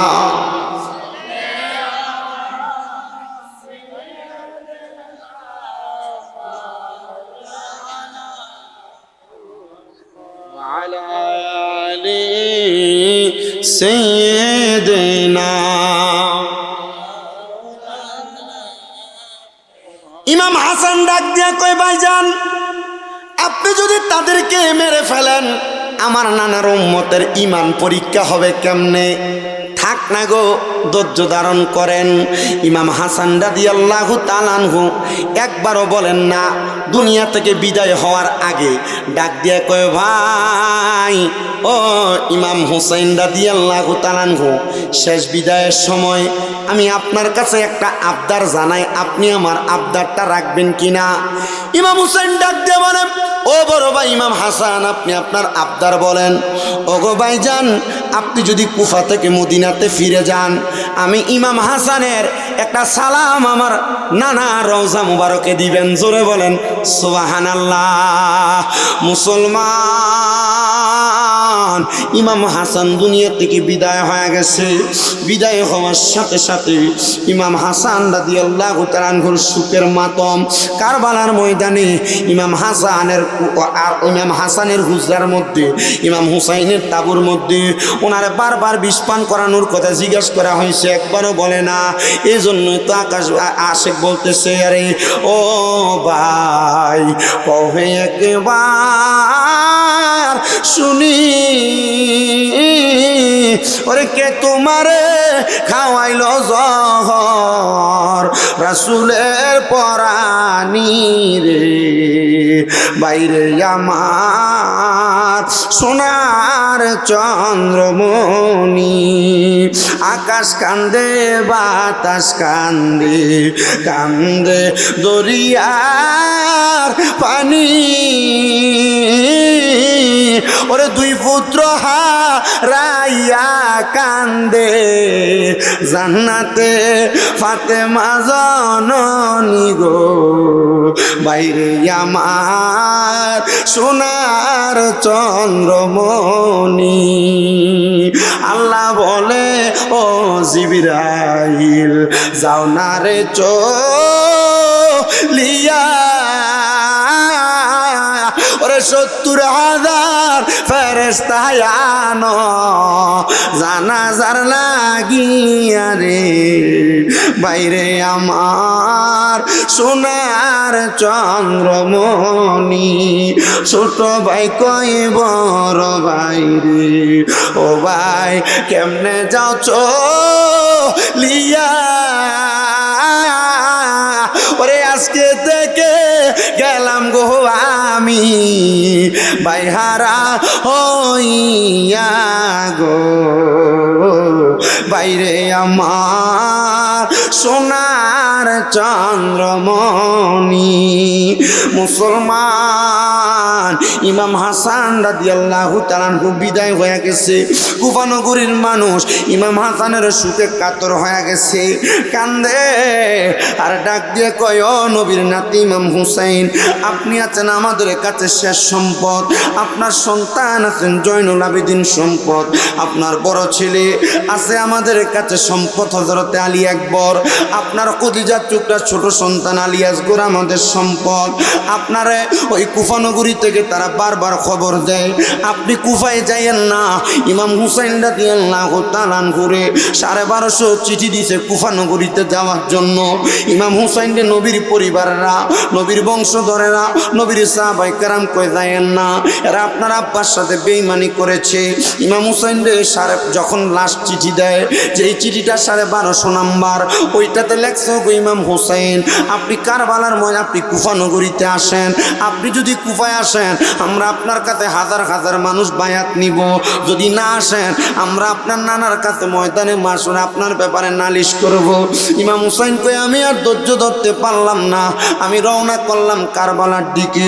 এমন টাইমে আমার চাচাতো ভাই মুসলিম বিন আকিল ডাক দিয়ে কয়ে ভাইজান আপনি যদি কারবালায় শহীদ হয়ে যান আমি নানা মুহাম্মদ রাসূলুল্লাহর কাছে কোনো জবাব দিতে পারবো না, আমার অনুমতি দেন আমি কারবালায় যাই, আমি কুফায় যেয়ে যুদ্ধ করি। মুসলিম বিন আকিল রওনা করছে, ওনার পেছন দিয়ে পাঞ্জাবিটা টাইনে ধরে রাখছে দুইজন সন্তান। ডাক দিয়ে কয় কে রে, আমার পেছন থেকে আটকায়ও না। পিছন দিকে তাকায় দেখো না দুই সন্তান ইব্রাহিম এবং মুহাম্মদ। ডাক দিয়ে কয় বাবা আপনি কুফায় কেন যান? বলে ইমাম হুসাইনের আগে আমি শাহাদাতের সাথ নেওয়ার জন্য। বলে বাবা আপনি না গেলে তো পারেন, আমাদেরকে আপনি দেখে রাখতে পারেন। বাবা ডাক দিয়ে কই নবীর কাছে জবাব দিতে পারবো না যদি আমার আগে ইমাম শাহাদাত বরণ করে। মুহাম্মদ আর ইব্রাহিম ডাক দিয়ে কয় আব্বা আপনি জবাব দিতে পারবেন না তো আমরা দিতে পারবো নি। আব্বা আপনি একা যুদ্ধে যায়েন না, আমাদেরকে আপনার সাথে সঙ্গী বানিয়ে নিয়ে যান। ইব্রাহিম এবং মুহাম্মদও গেছেন যুদ্ধের ময়দানে। আহারে মুসলিম বিন আকিলরে তারা সেইখানে নিয়া ইবনে জিয়াদ তার রাজপ্রাসাদ কুফা নগরীতে ঢুকায়া সুন্দর করে একটা চিঠি লেখছে, সে জায়গার অবস্থা ভালো ভালো চিঠিটা লেখা দুধ প্রেরণ কইরা মুসলিম বিন আকিলরে তারা সুন্দর করে হাতের মধ্যে করা লাগায়া তারা তাদের রাজপ্রাসাদের রাজবন্দি বানাইছে। মুসলিম বিন আকিলের দুই সন্তান কান্দে, কিন্তু রাজপ্রাসাদের যে প্রহরী ছিল সে ছিল আহলে বায়াতের প্রেমিক। মারহাবা, আহলে বায়াতের প্রেমিক। ডাক দিয়া কই মুসলিম বিন আকিল আপনি এই রাজবন্দি থাইকেন না, আমি আপনারে ছেড়ে দিলাম, আপনি আপনার মতো করে চলে যান। ইমাম হুসাইনের পথে বাধা হইয়া কারবালায় আসতে তিনাকে নিষেধ করেন, কুফায় যেন তিনি না আসতে পারে। মুসলিম বিন আকিল বের হয়েছে, ইবনে জিয়াদের কাছে খবর হয়ে গেছে। ইবনে জিয়াদ কই মুসলিম বিন আকিল রে যার ঘরে জায়গা দিবা তার গর্দান খাবো, তার গর্দান রাখবো না। মুসলিম বিন আকিল সব দরজায় যায়, কোনো দরজায় মুসলিম বিন আকিলরে জায়গা দেয় না। দরজায় যাইতে যাইতে মুসলিম বিন আকিল পিপাসার্থ ইয়াজিদের বাড়িতে কাজ করত। একটা মহিলা যার নাম ছিল হযরতে হানি, ওই মহিলাও ছিল আহলে বায়াতের প্রেমিক, যদিও ইয়াজিদের বাড়িতে কাজ করত। মহিলার ঘরের দরজার সামনে যাইয়া মুসলিম বিন আকিল ডাক দিয়া কয় পানি আসুনি কেউ আহলে বায়াতকে সহযোগিতা করবা। হানি নামক ওই মহিলাটা বলে, যখন বলছে আহলে বায়াতের সহযোগিতা দরকার আমি হানিয়ার ঘরে থাকতে পারলাম না, আমি ঘরের দরজা খুইলা মুসলিম বিন আকিলকে পানি দিলাম। পানি দেওয়ার পর তার দুই সন্তানের দিকে তাকাইলাম, আমি হানির একটু মায়া লাগছে, আমি মুসলিম বিন আকিল এবং আহলে বায়াতের ছোট দুই সদস্যকে আমার ঘরে জায়গা দিলাম। পুরা কুফা নগরীতে এলান হয়ে গেছে মুসলিম বিন আকিলরে কোথাও খুঁজে পাওয়া যায় না। গোপনে গোপনে মানুষকে বায়াত করায়, আহলে বায়াতের ভক্ত বানায়, ফানজাতনের ভক্ত বানায়। মুসলিম বিন আকিলরে কোথাও পাওয়া যায় না। এবার ইয়াজিদ একটা গুপ্তচর লাগাইছে, পাঞ্জাবি দাড়ি টুপি পাগড়ি লাগায়া হাতে তসবি নিয়া হানির বাড়ির পাশে এক মসজিদে সুবহানাল্লাহর ধ্বনি দেয় একটানা 7 দিন। মানুষ এসে জিগে আপনি কে গো, 7 দিন একটানা মসজিদে আছেন। এ ডাক দিয়ে আমি খবর পাইছি কুফাতে আহলে বায়াতের সদস্য মুসলিম বিন আকিল আগমন করছে, আমি বায়াত নিতে আসছি, ওনার জন্য কিছু হাদিয়া নিয়ে আসছি, হাদিয়া নিয়ে আসছি। এই কথা শুনে তারা বলে ঠিক আছে, মুসলিম বিন আকিলের খবর আমরা জানি, অনুমতি নিয়ে আসি, আপনার সেই জায়গায় নিয়ে যাব। আসলে সে মুসলিম বিন আকিল আহলে বায়াতের পাগল না, সে ছিল ইয়াজিদের একজন গুপ্তচর। ও মুসলমান ইমামদার, এবার খবর আর অনুমতি নিয়া তারে নিয়ে যাওয়া হইল হযরতে হানির গড়ে। মুসলিম বিন আকিল রে সে 500 দিরহাম হাদিয়া দিয়া চলে গেলেন, ইয়াজিদের খবর দিলেন। ইয়াজিদের খবর দেওয়ার পরে ইয়াজিদ 10টা ঘোড়া দিয়া 20 জন লোক পাঠাইয়া মুসলিম বিন আকিল রে নেওয়ার জন্য হানির গড়ের মধ্যে খবর পাঠাইলেন। হানির ঘরের মধ্যে খবর পাঠানোর পরে এবার হানির ঘরের মধ্যে যায় যখন তারা ঢুকলো, ইমাম মুসলিম বিন আকিল বুঝতে পারলেন ওই ব্যক্তি আহলে বায়াতের প্রেমিক ছিল না, সে ছিল আহলে বায়াতের দুশমন, ইয়াজিদের গুপ্তচর। মুসলিম বিন আকিল কয় তোমরা কারা গো? বলে ইয়াজিদ বলছে তোমার সাথে শুরা করবে, তুমি চলো ইয়াজিদের কাছে চলো। মুসলিম বিন আকিল কয় না, বলে আমরা ওয়াদা দিলাম, চলো তুমি চলো। মুসলিম বিন আকিলের ডাক দিয়া নিয়া ঘোড়ার পিঠে চড়াইয়া হাতের মধ্যে থেকে তরবারিগুলা নিছে। মুসলিম বিন আকিল কয় আমার বুঝতে দেরি হয় নাই, তারা যখন আমার তরবারি ছিনিয়ে নিছে তারা আমার সাথে বেঈমানি করবে, আমি আবার তাদের সাথে সামনে যাওয়ার আগে তারা আমার সাথে যুদ্ধ করা শুরু করে দিল। আমি মুসলিম বিন আকিলরে আঘাত করা শুরু করলো। শামে কারবালা সাওয়ারিকুল মুহরিকাল বিদায়া ওয়ান নিহায়া ইসলামিক ফাউন্ডেশন কর্তৃক ছাপানো 16 খণ্ডের কিতাবের 7ম খণ্ডে আমি তাকে দেখলাম কারবালার ইতিহাস পড়তে যায়া, বিষাদ সিন্ধু পড়তে যায়া মুসলিম বিন আকিলের গর্দান আলাদা কইরা ওই কুফা নগরীর বড় রাজপ্রাসাদের ছাদের উপরে উঠায়া ডাক দিয়া কয়, ও কুফাবাসীরা, আমি আব্দুল ইবনে জিয়াদ বলতেছি, আমি ইয়াজিদ বলতেছি, কেউ যদি আহলে বায়াতের ভক্ত হও, কেউ যদি আহলে বায়াতের প্রেমিক হও, মুসলিম বিন আকিলের গর্দান যেমনে কাটা হইছে তোমাদের গর্দান তেমনে কাটা হবে। জোরে বলেন নাউজুবিল্লাহ। বন্ধুরে, মুসলিম বিন আকিলের গর্দান যখন কাটছে, ছোট ছোট 2টা বাচ্চারে নিয়ে তারা জেলখানায় ঢুকাইছে। জেলখানার প্রহরীটা কি ইয়াজিদের ভক্ত না আহলে বায়াতের? আপনারা কি ওয়াজ বুঝতেছেন? ঘটনাটা বইলা যাচ্ছি যে আমি জানি না আপনারা কি বুঝতেছেন, একটা না বলার চেষ্টা করছি, তবু চেষ্টা করবো আপনাদের কাছে বইলা শেষ করে চলে যাই। বারবার সিগন্যাল দিতেছে, আপনার মনে হইতেছে শীতকালে 3টা মাহফিল করা, গরমকালে 1টা মাহফিল করা, তার চাইতে বেশি কষ্ট 3 মাহফিলের থেকে। কেন? গরমের কারণে শরীর মনে হয় যে একবারে চাই পাসতেছে, কিন্তু মাইক ভালো, এটা বাটা মাতার না, তোমার বাটা মাতা অনেক ভালো, এটা দিয়ে ওয়াজ করলে কষ্ট হইতো না, গলাতে ধরতো না। ওয়াজ করতেছি ভালো, আপনারা বুঝলে হইলো ওয়াজ, না বুঝলে সারা রাত্র কইলে বললাম না। ওয়াজ যদি বুঝেন ওই 1 ঘন্টা 5 মিনিট জন হয়েছে তখন শেষ ওয়াজ। এখন শুধু আমি আমার ধারাবাহিকতা ফর্মালিটি মেনটেন করি। কি সুন্দর বয়া বয়া করে। আমার প্রিয় মুসলমানেরা, মুসলিম বিন আকিলের ছোট ছোট 2টা বাচ্চারে নিয়ে আটকাইছে জেলখানায়। জেলখানার যিনি প্রহরী তিনি আহলে বায়াতের প্রেমিক। রাত্রবেলা ছোট 2টা বাচ্চারা বাহির করে নুরানি চেহারা ডাক দিয়া কয়, এ আহলে বায়াতের সদস্যরা, এ নাও আমার একটা আংটি তোমাদেরকে দিলাম, আজকে রাত্রে কুফা থেকে মদিনায় একটা টিম যাবে, যারা এই টিমটার সাথে তোমরা সাথী হয়ে ইমাম হুসাইনরে বলবা যেন কুফায় না আসে, আর বেঈমানি করবে। ছোট ছোট 2টা বাচ্চা রওনা করে চলে গেছেন, কিন্তু সারা রাত্র ঘুরে বাটামাথা এলাকা থেকে বের হতে পারে না, মানে মরুভূমি থেকে বের হতে পারে না।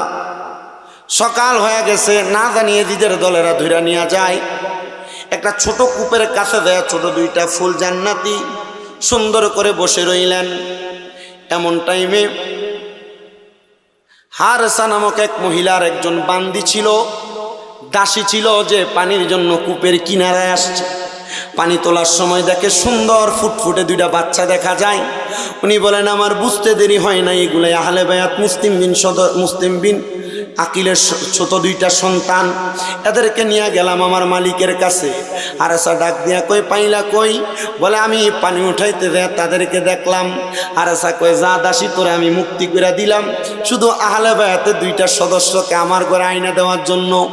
হারেসা মহিলা ছিল আহলে বায়াতের ভক্ত, কিন্তু বেটি জামাই ছিল ইয়াজিদের অনুরক্ত। ওই মহিলা ছোট 2টা বাচ্চারে তার আলাদা ঘরের মধ্যে খাওয়ায় আদর যত্ন করে রেখে দিলেন। আর ওই দিক দিয়ে ইয়াজিদের কাছে খবর গেছে মুসলিম বিন আকিলের 2 ছেলে জেলখানা থেকে পলাইছে। এলান করে দিছে, কেউ যদি মুসলিম বিন আকিলের 2 ছোট ছেলেকে আমার কাছে আইনা দিতে পারো, তাকে 100 উট উপহার দেওয়া হবে। যে মহিলার ঘরে মুসলিম বিন আকিলের 2 ছেলে মুহাম্মদ এবং আসসালাতু ওয়াসসালামু আলাইকা ইয়া শাফিআল মুযনিবিন, আসসালাতু ওয়াসসালামু আলাইকা ইয়া রাহমাতুল লিল আলামিন, আসসালাতু ওয়াসসালামু আলাইকুম ইয়া কুল্লাল আম্বিয়া, আসসালাতু ওয়াসসালামু আলাইকুম ইয়া আহলে বায়াত পাকে পাঞ্জাতন, আসসালাতু ওয়াসসালামু আলাইকুম ইয়া কুল্লাল আউলিয়া। আলহামদুলিল্লাহি রাব্বিল আলামিন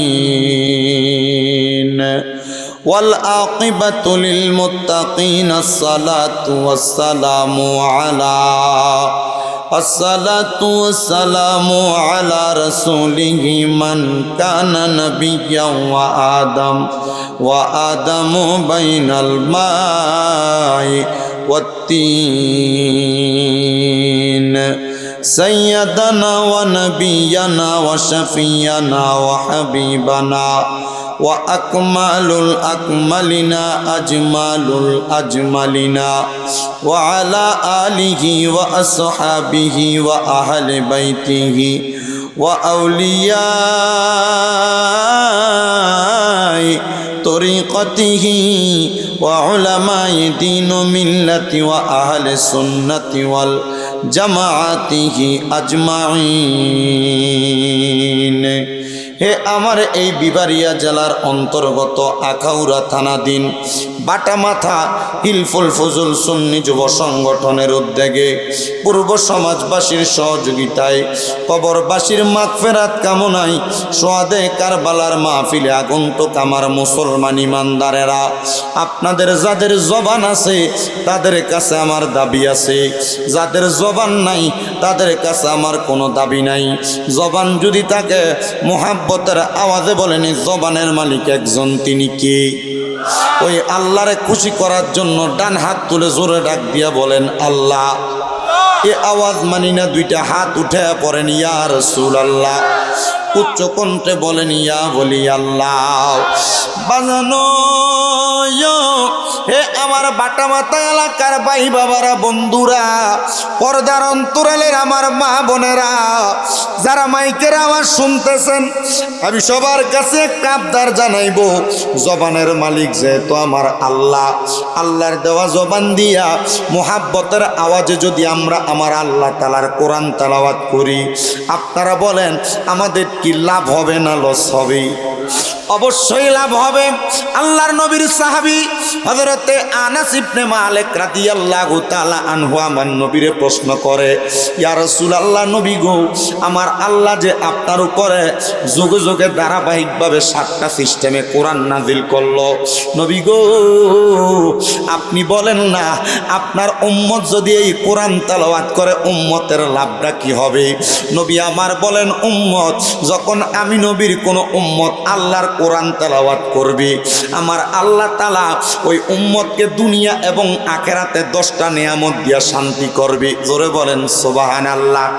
সাহাবীরা ডাক দিয়া কই, ইয়া রাসূলুল্লাহ, নবী গো, ও দয়ার নবী, মায়ার নবী, রাহমাতুল লিল আলামিন নবী, আপনি বলেন না কোন 10টা নিয়ামত?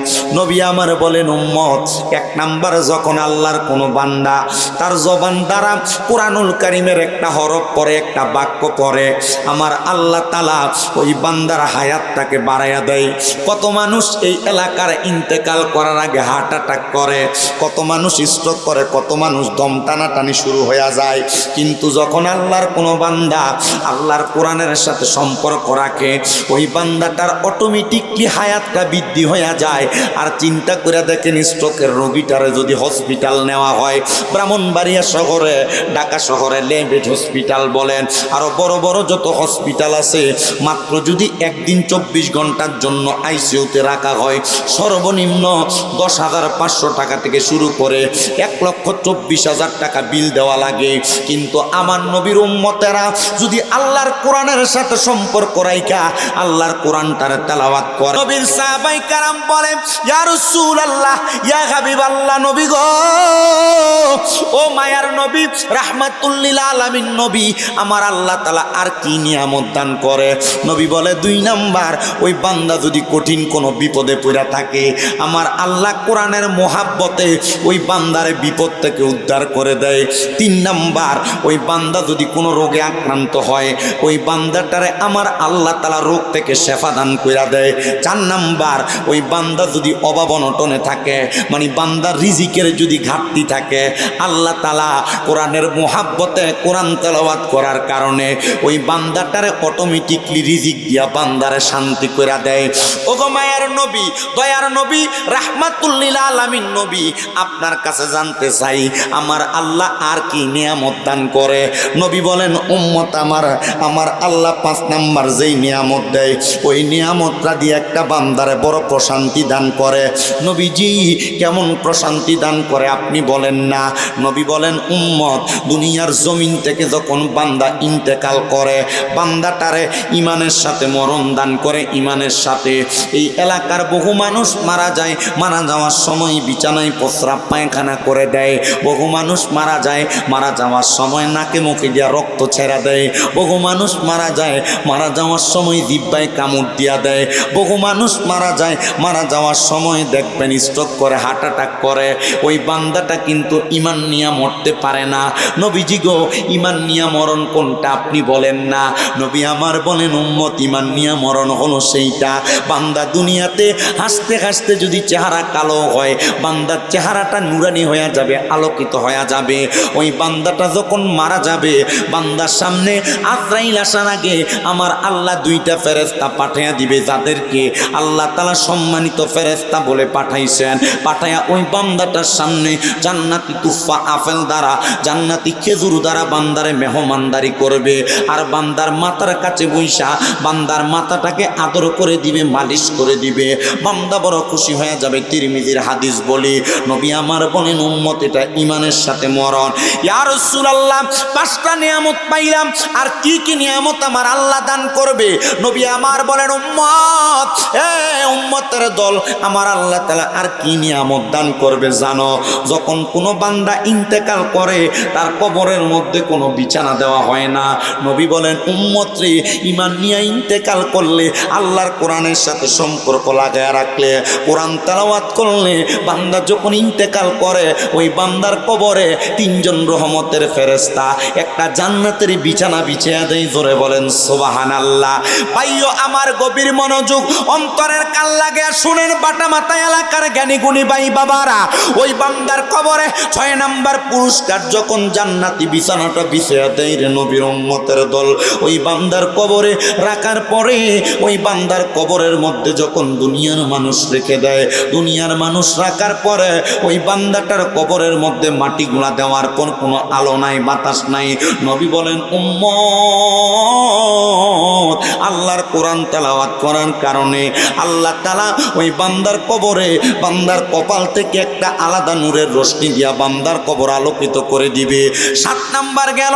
8 নাম্বার পুরস্কার নবী বলেন, উম্মত, ওই বান্দা, আচ্ছা আপনারা আমার কথার জবাব দেন, কবরের মধ্যে কয়টা প্রশ্ন করা হয়? এই কথার বিশ্বাস সবার আছে তো?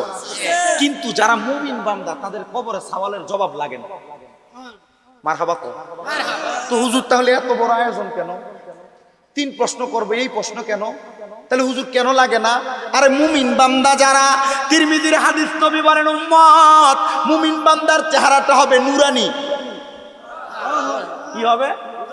আসতে কইলেন, মুমিন বান্দার চেহারা হবে নুরানি। মারহাবা। আস্তে কই মারহাবার, জোরে কোন মারহাবা। মুমিন বান্দার চেহারা হবে নুরানি। মুমিন বান্দার চেহারাতে একটা নূরের প্রজ্বলিত আলো থাকবে। মারহাবা। এই আমার ভাই বাবারা, বন্ধুরা রে, মুমিন বান্দার চেহারাটা যখন আলোকিত আর নুরানি থাকবে, নবী বলেন, উম্মত, ওই কবরে যখন মুনকার নকির সম্মানিত 2 জন ফেরেশতা আগমন করবে, আগমন করার সাথে সাথে ওই বান্দার কবরটার মধ্যে বান্দারে কোনো সওয়াল জবাব করবে না, কারণ বান্দার নুরানি চেহারায় বলে দিবে বান্দা মুমিন। সওয়ালের কোনো জবাব বান্দা দেওয়া লাগবে না। 8 নাম্বার পুরস্কার। 9 নাম্বারটা বড় সহজ। বান্দার কবরের পরে বান্দার একটা জায়গা আসবে, হাসরের ময়দান। হাসরের ময়দানটার মধ্যেই কিন্তু আসল খেলাটা। কবর থেকে মানুষগুলা যখন হাসরের ময়দানে যাবে, নামাজি বলেন, বেনামাজি বলেন, রোজাদার বলেন, বেরোজদার বলেন, হালাল করে বলেন, হারাম করে বলেন, সুদ করে বলেন, গোশ করে বলেন, সব মানুষরে আমার আল্লাহ নিয়ে শেষ একটা জায়গা হাসরের ময়দানে একত্রিত করবে। তাহলে বাটা মাথা এলাকায় কোনো সুদখোর থাকলে এটা মনে হয় যাবে না। হ্যাঁ, আপনাদের কথার নমুনায় বোঝা যাচ্ছে যাবে না। বাটা মাথা এলাকায় ভাই ভাইয়ের হক যেটি মাই রেখেছে এটি যাবে না। যিনি নামাজ পড়ছে না এটি যাবে না। যেটি নামাজও পড়ছে আবার মানুষের সমালোচনা করছে দোহানে বই এটি যাইতো না, যাইব? আওয়াজও বোঝা যায় না হুজুর যাইবো, কিন্তু একটু সন্দেহ লাগতেছে। আপনার মোহর কথাটা আপনার ভালো লাগতেছে না, আরো বড় হুজুর গুলি ভালো লাগলইলে জি না। আমি যেটা বলতেছি এটা হয়তো আমার জবান দিয়ে বের হয় আল্লাহ আল্লাহ রসুলের কোরআন হাদিসের কথা, ঠিক কিনা? হ্যাঁ, রাশিদুল ইসলাম হুজুর ঠিক আছে তো না? ইমাম সাহেব হুজুর কো, তবে আপনাদের মসজিদের যে ইমাম সাহেব উনি কিন্তু লিজেন্ড মানুষ। আমার সাথে যে ফোনে কথা বলছে, কয়েকটা ভাষায় তো কথা বলছে, তো আমি মানে ওনার কথার কি জবাব দিব আমার মাথায় উত্তর আসতেছিল, বুঝের মানুষ, আমার মাথায় উত্তর আসতেছিল না। কারণ আমি অনেক সময় আমার এক ওস্তাদে বলছে, যদি কোনো জায়গার মধ্যে কথায় বেশ কম দেখো, চুপ করে শুনবা, সাথে সাথে উত্তর দিবা না, সাথে সাথে কথা বলবা না, একটু শুনবা। যদি মনে হয় যে ওনার কথার জবাব দেওয়া উচিত দিবা, যদি মনে হয় যে না উচিত না দিয়ে হয় ভালো, তাহলে দিবা না। আমি এটাই করছি। হুজুর কিছু রমে গেছে নাকি? খুব প্রখর মেজাজি মানুষ, প্রখর কথা বলার বিচক্ষণ মানুষ, কথা বলতে জানেন। আলহামদুলিল্লাহ, আলহামদুলিল্লাহ আসতে কইছেন আপনি, আর জোরে বলেন আলহামদুলিল্লাহ। আমি আপনাদেরকে যে কথা বলতেছিলাম, যারা সুদখোর তারা মনে হয় হাসুরের ময়দানে যাওয়া লাগবে না। কালকা বাটা মাতার সুদ করে একটু দোহানে বই থাকতো না, চিন্তা করবো কি কথাটা কই দিয়ে গেছে রে, সুদখুরটি মনে হয় হাসুরের ময়দানে যাও লাগবো নি। যারা বাই বাতি যারা হক মাইরা খাইছে এরা যাওয়া লাগবো নি, যারা মানুষের সম্পদ মেরে খাইছে তারা যাওয়া লাগবো নি, যারা মিথ্যা কথা বলে তারা যাওয়া লাগবো নি, যারা নামাজও পড়ে হারামও খায় তারাও যাওয়া লাগবে। কথা কন্যা ঠিক কি নাও? এ আমার বাটা মাথা এলাকার মানুষ রে, শোনো অন্তরের কাল লাগায়া, যখন মানুষগুলা হাসরের ময়দানে একসাথে হবে, আল্লাহর বান্দা যেটা কোরআন তেলাওয়াত করবে, কোরআনের সাথে সম্পৃক্ত থাকবে, আমার আল্লাহ তাআলা ওই বান্দাটার কবরের মধ্যে হাসরের ময়দানে যখন বান্দা হাজির হয়ে যাবে, আমার আল্লাহর পেয়ারা হাবিবের লেওয়ায় হামদার পতাকার নিচে বান্দার জায়গা করে দিবে। জোরে বলেন সুবহানাল্লাহ। আর 10 নম্বর পুরস্কার কি জানো রে মুসলমান? নবী আমার বলেন উম্মত, 10 নম্বর পুরস্কার হলো হাসরের ময়দানের পরে ফুলসেরাত নামক একটা জায়গা আছে, যেই ফুলসেরাতরা একটা তরবারির চাইতে ধারালো, একটা চুলকে 70 ভাগ করলে যত চিকন হয়, হাসরের ময়দানের পরে ফুলসেরাতরা তত চিকন হবে, ধারালো হবে। বান্দা দেখে ভয় পাবে, কান্নাকাটি করে দিবে, কিন্তু না না না, ওই বান্দাটা যদি বিসমিল্লাহ বলে, কোরআন তেলাওয়াতকারী হয়, কোরআনের সাথে সম্পর্ক বজায় রাখনেওয়ালা হয়, বান্দা বিসমিল্লাহ বলে তার এক কদম রাখবে, আলহামদুলিল্লাহ বলে আরেক কদম উঠেয়া দেখবে, বান্দা বিজলি বাড়ি দিলে যেমন ভাবে হঠাৎ করে ধুম করে ওঠে, বান্দা ঠিক তেমন হাসরের ময়দানের ফুলসেরাতটা পার হয়ে যাবে। নবীজি গো 10 নম্বর 10টা পুরস্কার পেয়ে গেল, তার অবস্থাটা কেমন হবে? বলে এবার বান্দার সামনে 2টা দরজা খোলা থাকবে, একটা দরজা জান্নাতের, আরেকটা দরজা থাকবে জাহান্নামের। জান্নাতের গেইটের দরজার ফেরেশতারা দাঁড়ায়া দাঁড়ায়া আহলান ওয়া সাহালান, মারহাবান মারহাবান, স্বাগতম বলে, দুইফুর রহমান বলে বলে বান্দাকে আল্লাহর ঘরের দিকে স্বাগতম, জান্নাতের দিকে স্বাগতম জানাবে। জানতে চাই আমার এই বাটামাথা এলাকার জ্ঞানী গুণী সুশীল সমাজ, আল্লাহর ফেরেশতারা ডাইকা ডাইকা জান্নাতে নিক, এটা চান কারা কারা? একটু হাত উঠে আল্লাহরে দেখান। আল্লাহর ফের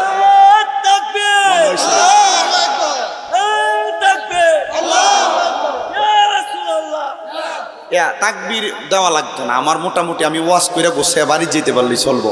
আপনারা বলেন, ফেরেশতারা যদি ডাক দিয়ে জান্নাতে নেয়, আমরা চিন্তা আছি? আর চিন্তা আছে? মারহাবা কর। ওয়াজ যদি সহজে বুঝে যান গা, তাহলে বেশিক্ষণ ওয়াজ করুন লাগতো না, আর যদি একটু বেশি ঘুরে গেড়ে করুন লাগতো, তাহলে অনেকক্ষণ লম্বা ওয়াজ করা লাগবো। ফেরেশতারা যদি ডাক দিয়া জান্নাতে নেয়, তাহলে আপনারা বলেন, তাহলে আমাদের আর কোনো চিন্তা আসেনি, ভয় আসেনি, কোনো ডরও নাই, ভয়ও নাই। তাহলে কাদেরকে নিয়ে যাবেন? আল্লাহর কোরআনের সাথে যারা সম্পর্ক, কোরআন যারা তেলাওয়াত করে, জবান বন্ধ না রাইখা আমার সঙ্গে মুহাব্বতে ঠোঁট মিলিয়ে কোরআন তেলাওয়াত করবেন। যদি না পারেন গুনগুন করবেন, সওয়াব হবে। সবাই জবান খুলে জোরে জোরে পড়েন আউযু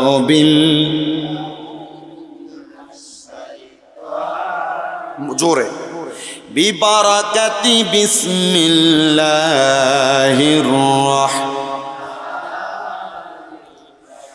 ইন্না إنما يريد الله ليذهب عنكم الرجس أهل البيت ويطهركم تطهيرا.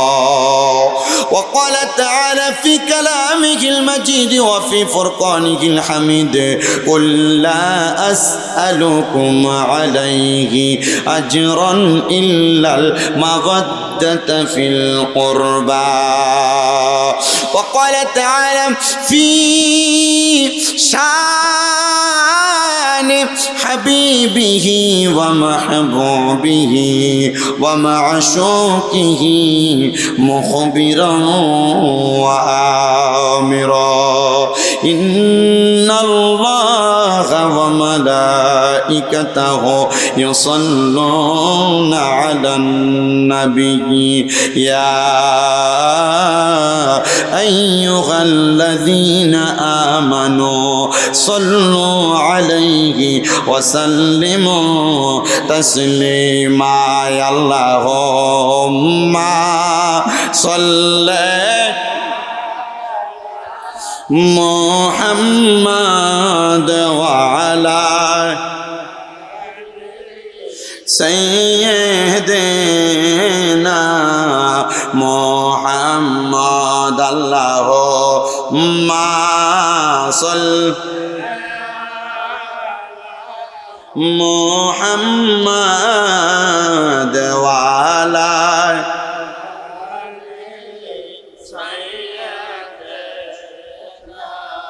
محمد وعلى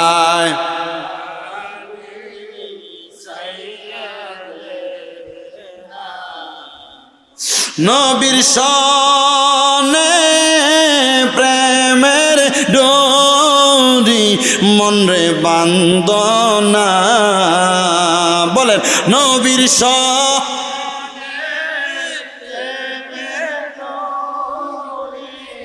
বান্দনা শয়নে সপনে দেখবা মদিনায় আল্লাহুম্মা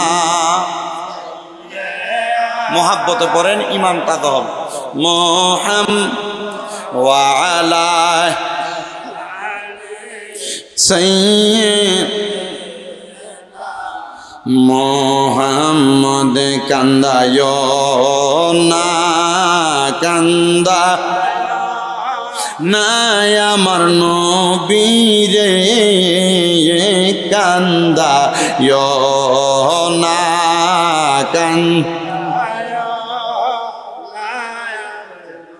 বীরে নবীরে কান্দাইলে কাঁদবা হাসরে আল্লাহ। একটু সামনের দিকে আগায় বসেন, অন্যদেরকে জায়গা করে দেন, আল্লাহ আপনাদেরকে জান্নাতে জায়গা করে দিবে। ওয়ালা সাইয়্যিদ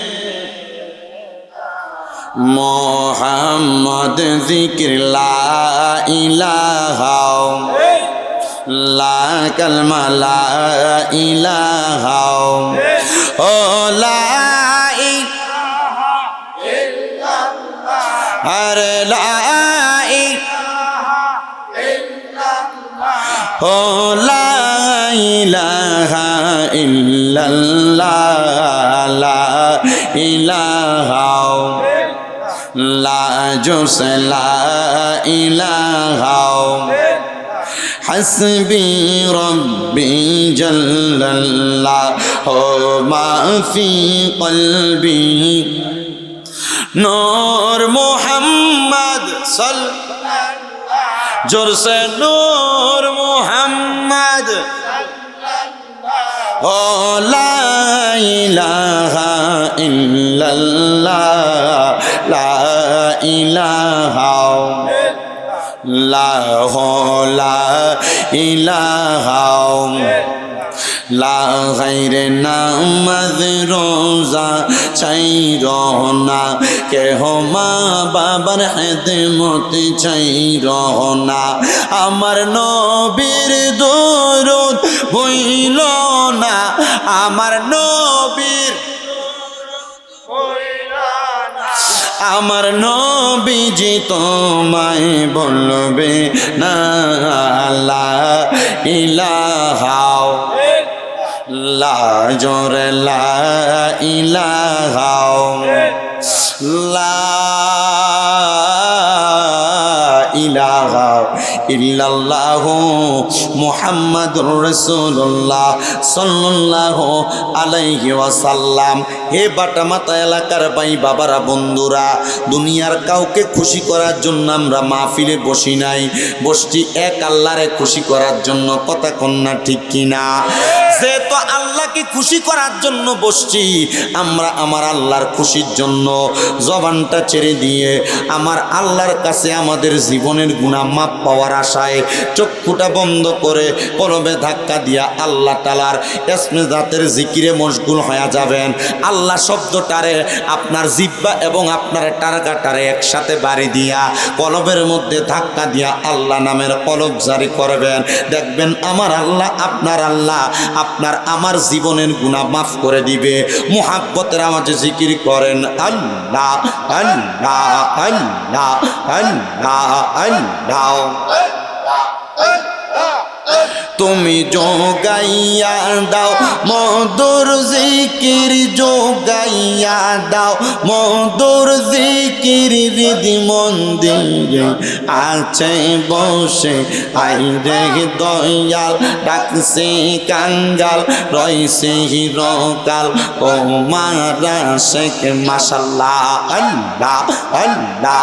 তুমি যোগাইয়া দাও মধুর জিকির, যোগাইয়া দাও মধুর জিকির, কলবের মাঝে আছে বসে আইরে দয়াল, ডাকছি কাঙ্গাল রইছে হিরকাল, তোমারা শেখ মাশাল্লাহ আল্লাহ আল্লাহ আল্লাহ।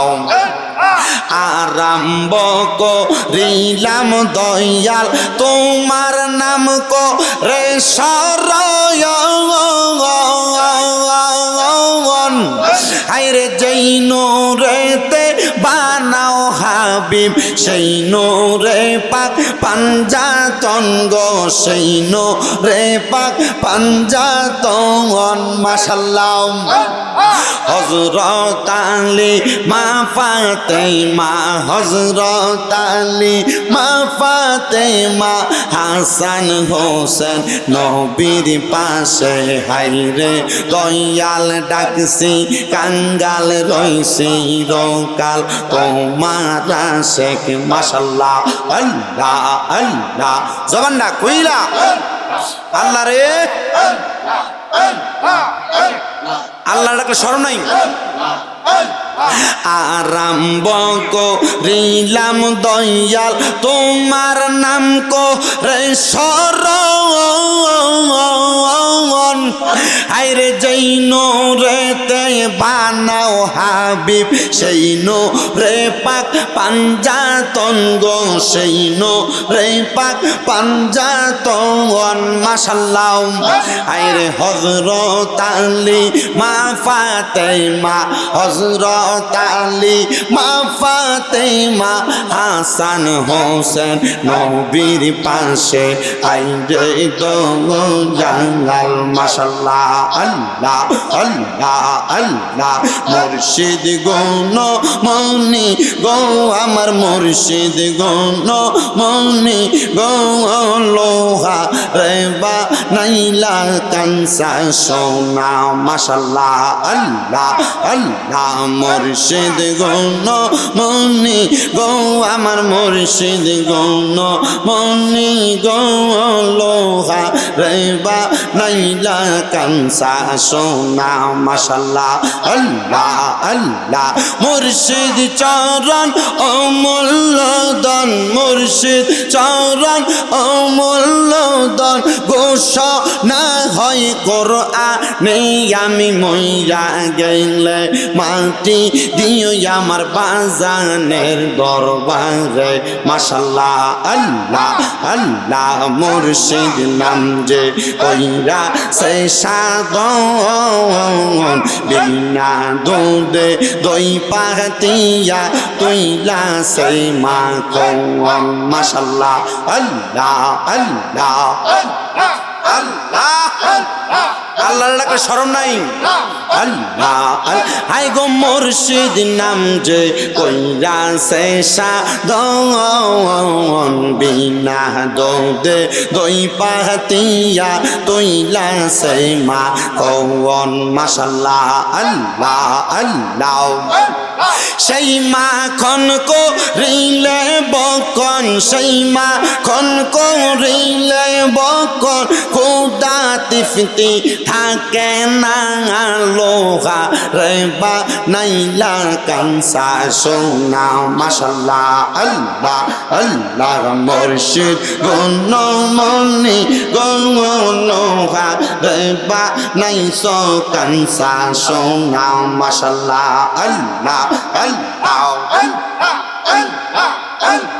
কারবালাতে হোসেন শহীদ নবীজি যাহার নানা আইর নবীজি যাহার নানা ইয়াজিদের প্রশংসা করলে ঈমান থাকতে পারে না মাশাল্লাহ আল্লাহ আল্লাহ কারবালাতে হোসেন শহীদ নবীজি যাহার নানা আইর নবীজি যাহার নানা ইয়াজিদের প্রশংসা করলে ঈমান থাকতে পারে না মারহাবা আল্লাহ আল্লাহ যাদের নামে মসজিদ বানাই যাদের নাম লেখে মাদ্রাসায় যাদের নামে মসজিদ বানাই যাদের নাম লেখে মাদ্রাসায় ইমাম পড়ে জুম্মার খুতবায় ইমাম পড়ে জুম্মার খুতবায় মুনাফিকরা দেখে না মাশাল্লাহ আল্লাহ আল্লাহ কারবালাতে হোসেন শহীদ নবীজি যাহার নানা হাইর নবীজি যাহার নানা ইয়াজিদের প্রশংসা করলে ঈমান থাকতে পারে না মাশাল্লাহ আল্লাহ আল্লাহ মা খাদিজা যাদের নানি ছিল মায়ে বড় দনি মা খাদিজা যাদের নানি ছিল মায়ে বড় দনি জাবালে নূরে যাইতেন তিনি জাবালে নূরে যাইতেন তিনি নবীকে খাওয়াইতে খানা কারবালাতে হোসেন শহীদ নবীজি যাহার নানা ইয়াজিদের প্রশংসা করলে ঈমান থাকতে পারে না মাশাল্লাহ আল্লাহ আল্লাহ লা ইলাহা ইল্লাল্লাহু মুহাম্মাদুর রাসূলুল্লাহ সাল্লাল্লাহু আলাইহি ওয়াসাল্লাম একটা জবানও বন্ধ রাখবেন না জবানটা খুলে উচ্চ কণ্ঠে জোরে পড়েন বাবা আলহামদুলিল্লাহ মজ্জেসদ্রে মোহতারাম আজকের এই বাটা মাথা হিলফুল ফুজুল সুন্নি যুব সংগঠনের উদ্যোগে পূর্ব সমাজবাসীর সহযোগিতা কবরবাসীর মাগফিরাত কামনায় চালাইলো যাদের নির্দেশনা এটা হইল এরা কিভাবে দুনিয়া থেকে বিদায় হইল এটা একটু জানার দরকার আছে না আমরা জানি টুপি মাথায় দেওয়া দাড়ি মুখে রাখা পাগড়ি মাথায় দেওয়া পাঞ্জাবি পরা এটা একটা সুন্নতি লেবাস।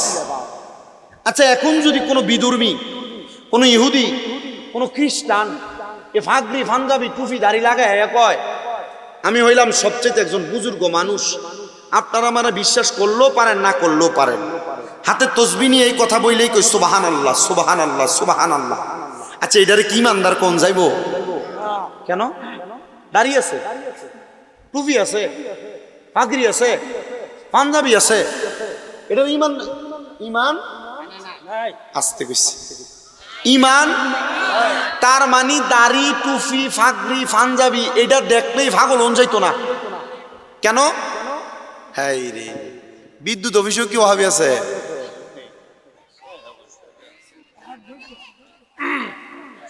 সবাই একটু দুরূদ শরীফ পড়েন। আল্লাহুম্মা আসিন। মাশাআল্লাহ মাশাআল্লাহ।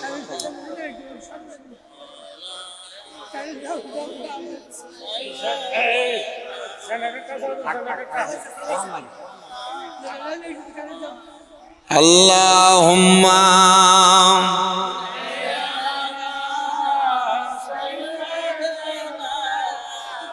মা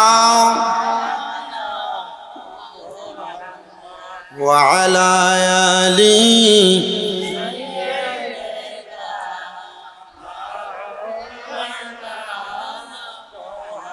मेरे हुसैन तुझे सलाम,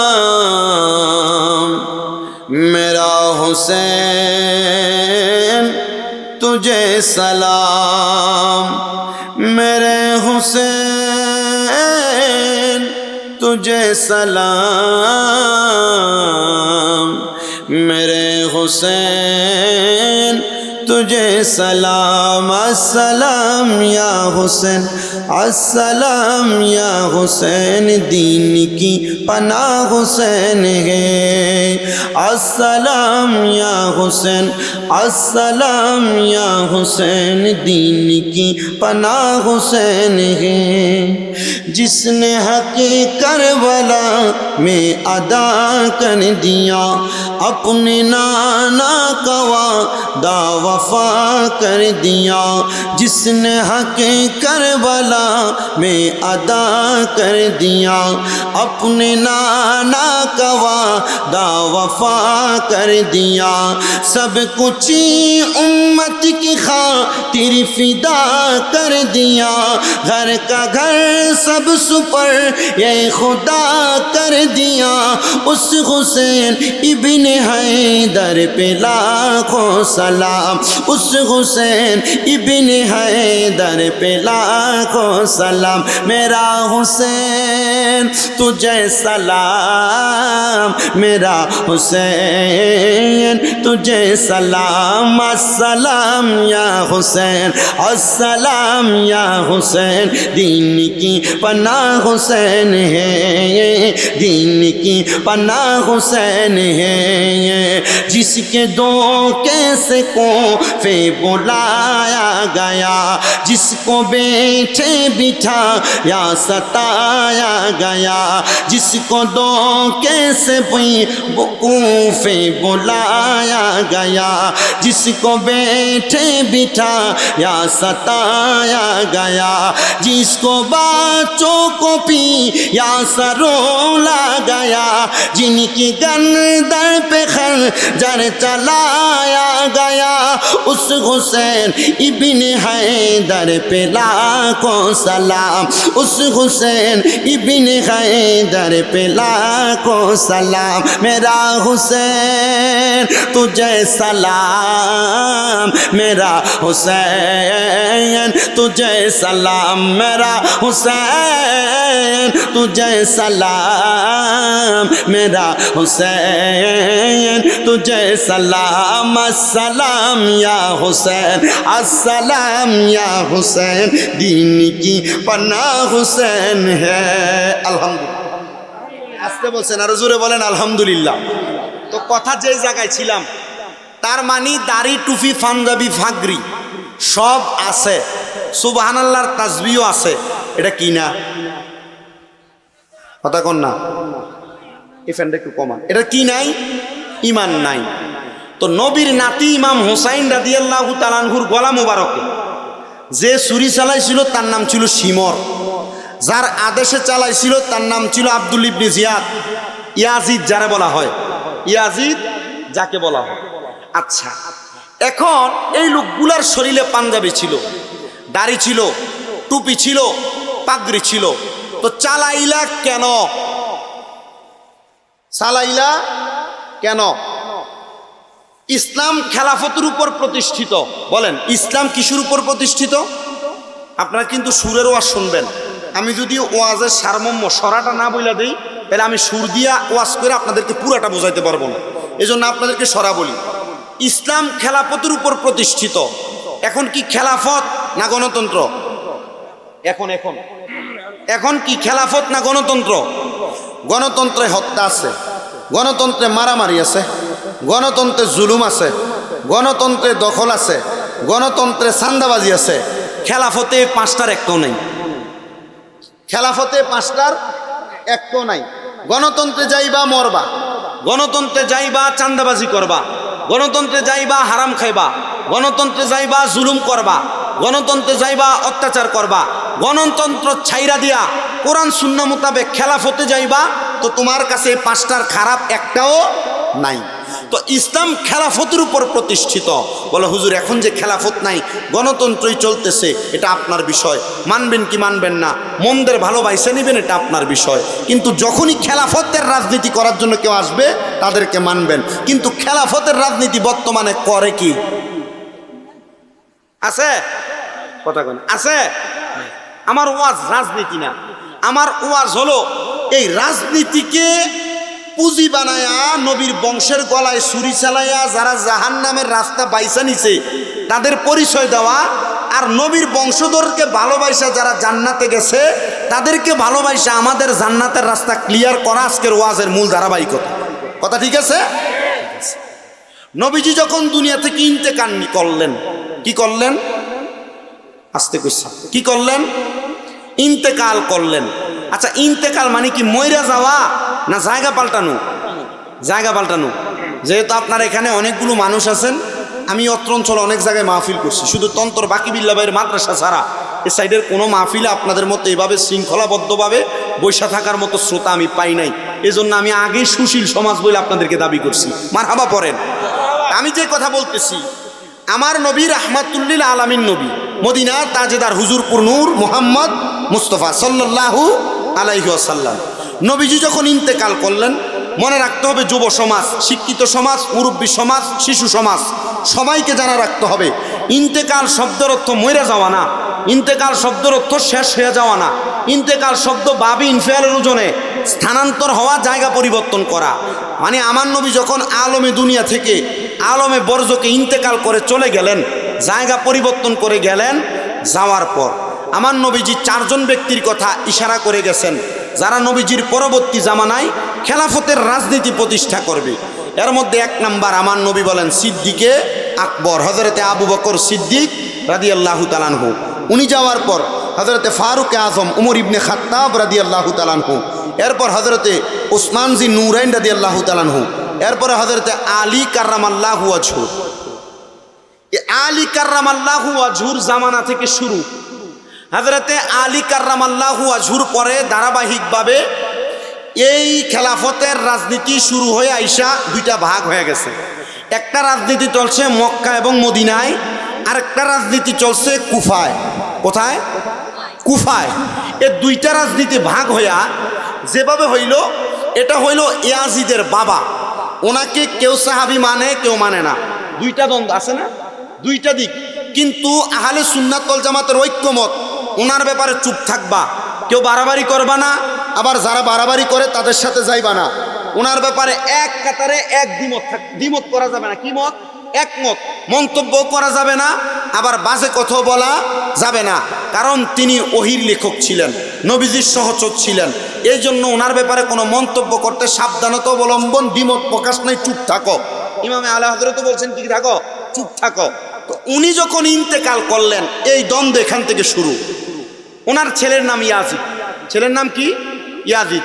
আমি অন্যায় করছি, আমি চুরি করছি, আমি পাপাচার করছি, আমি মারামারি করছি, মহিলা বাধ্য করছি, চাঁদাবাজি করছি, আমার বাপ ভালো, 5 ওয়াক্ত নামাজি, দোষ কি আমার বাবার না আমার? ওয়াজ কিন্তু এখান থেকে শুরু, আমি বলছি দোষ কি আমার বাবার না আমার? আমার।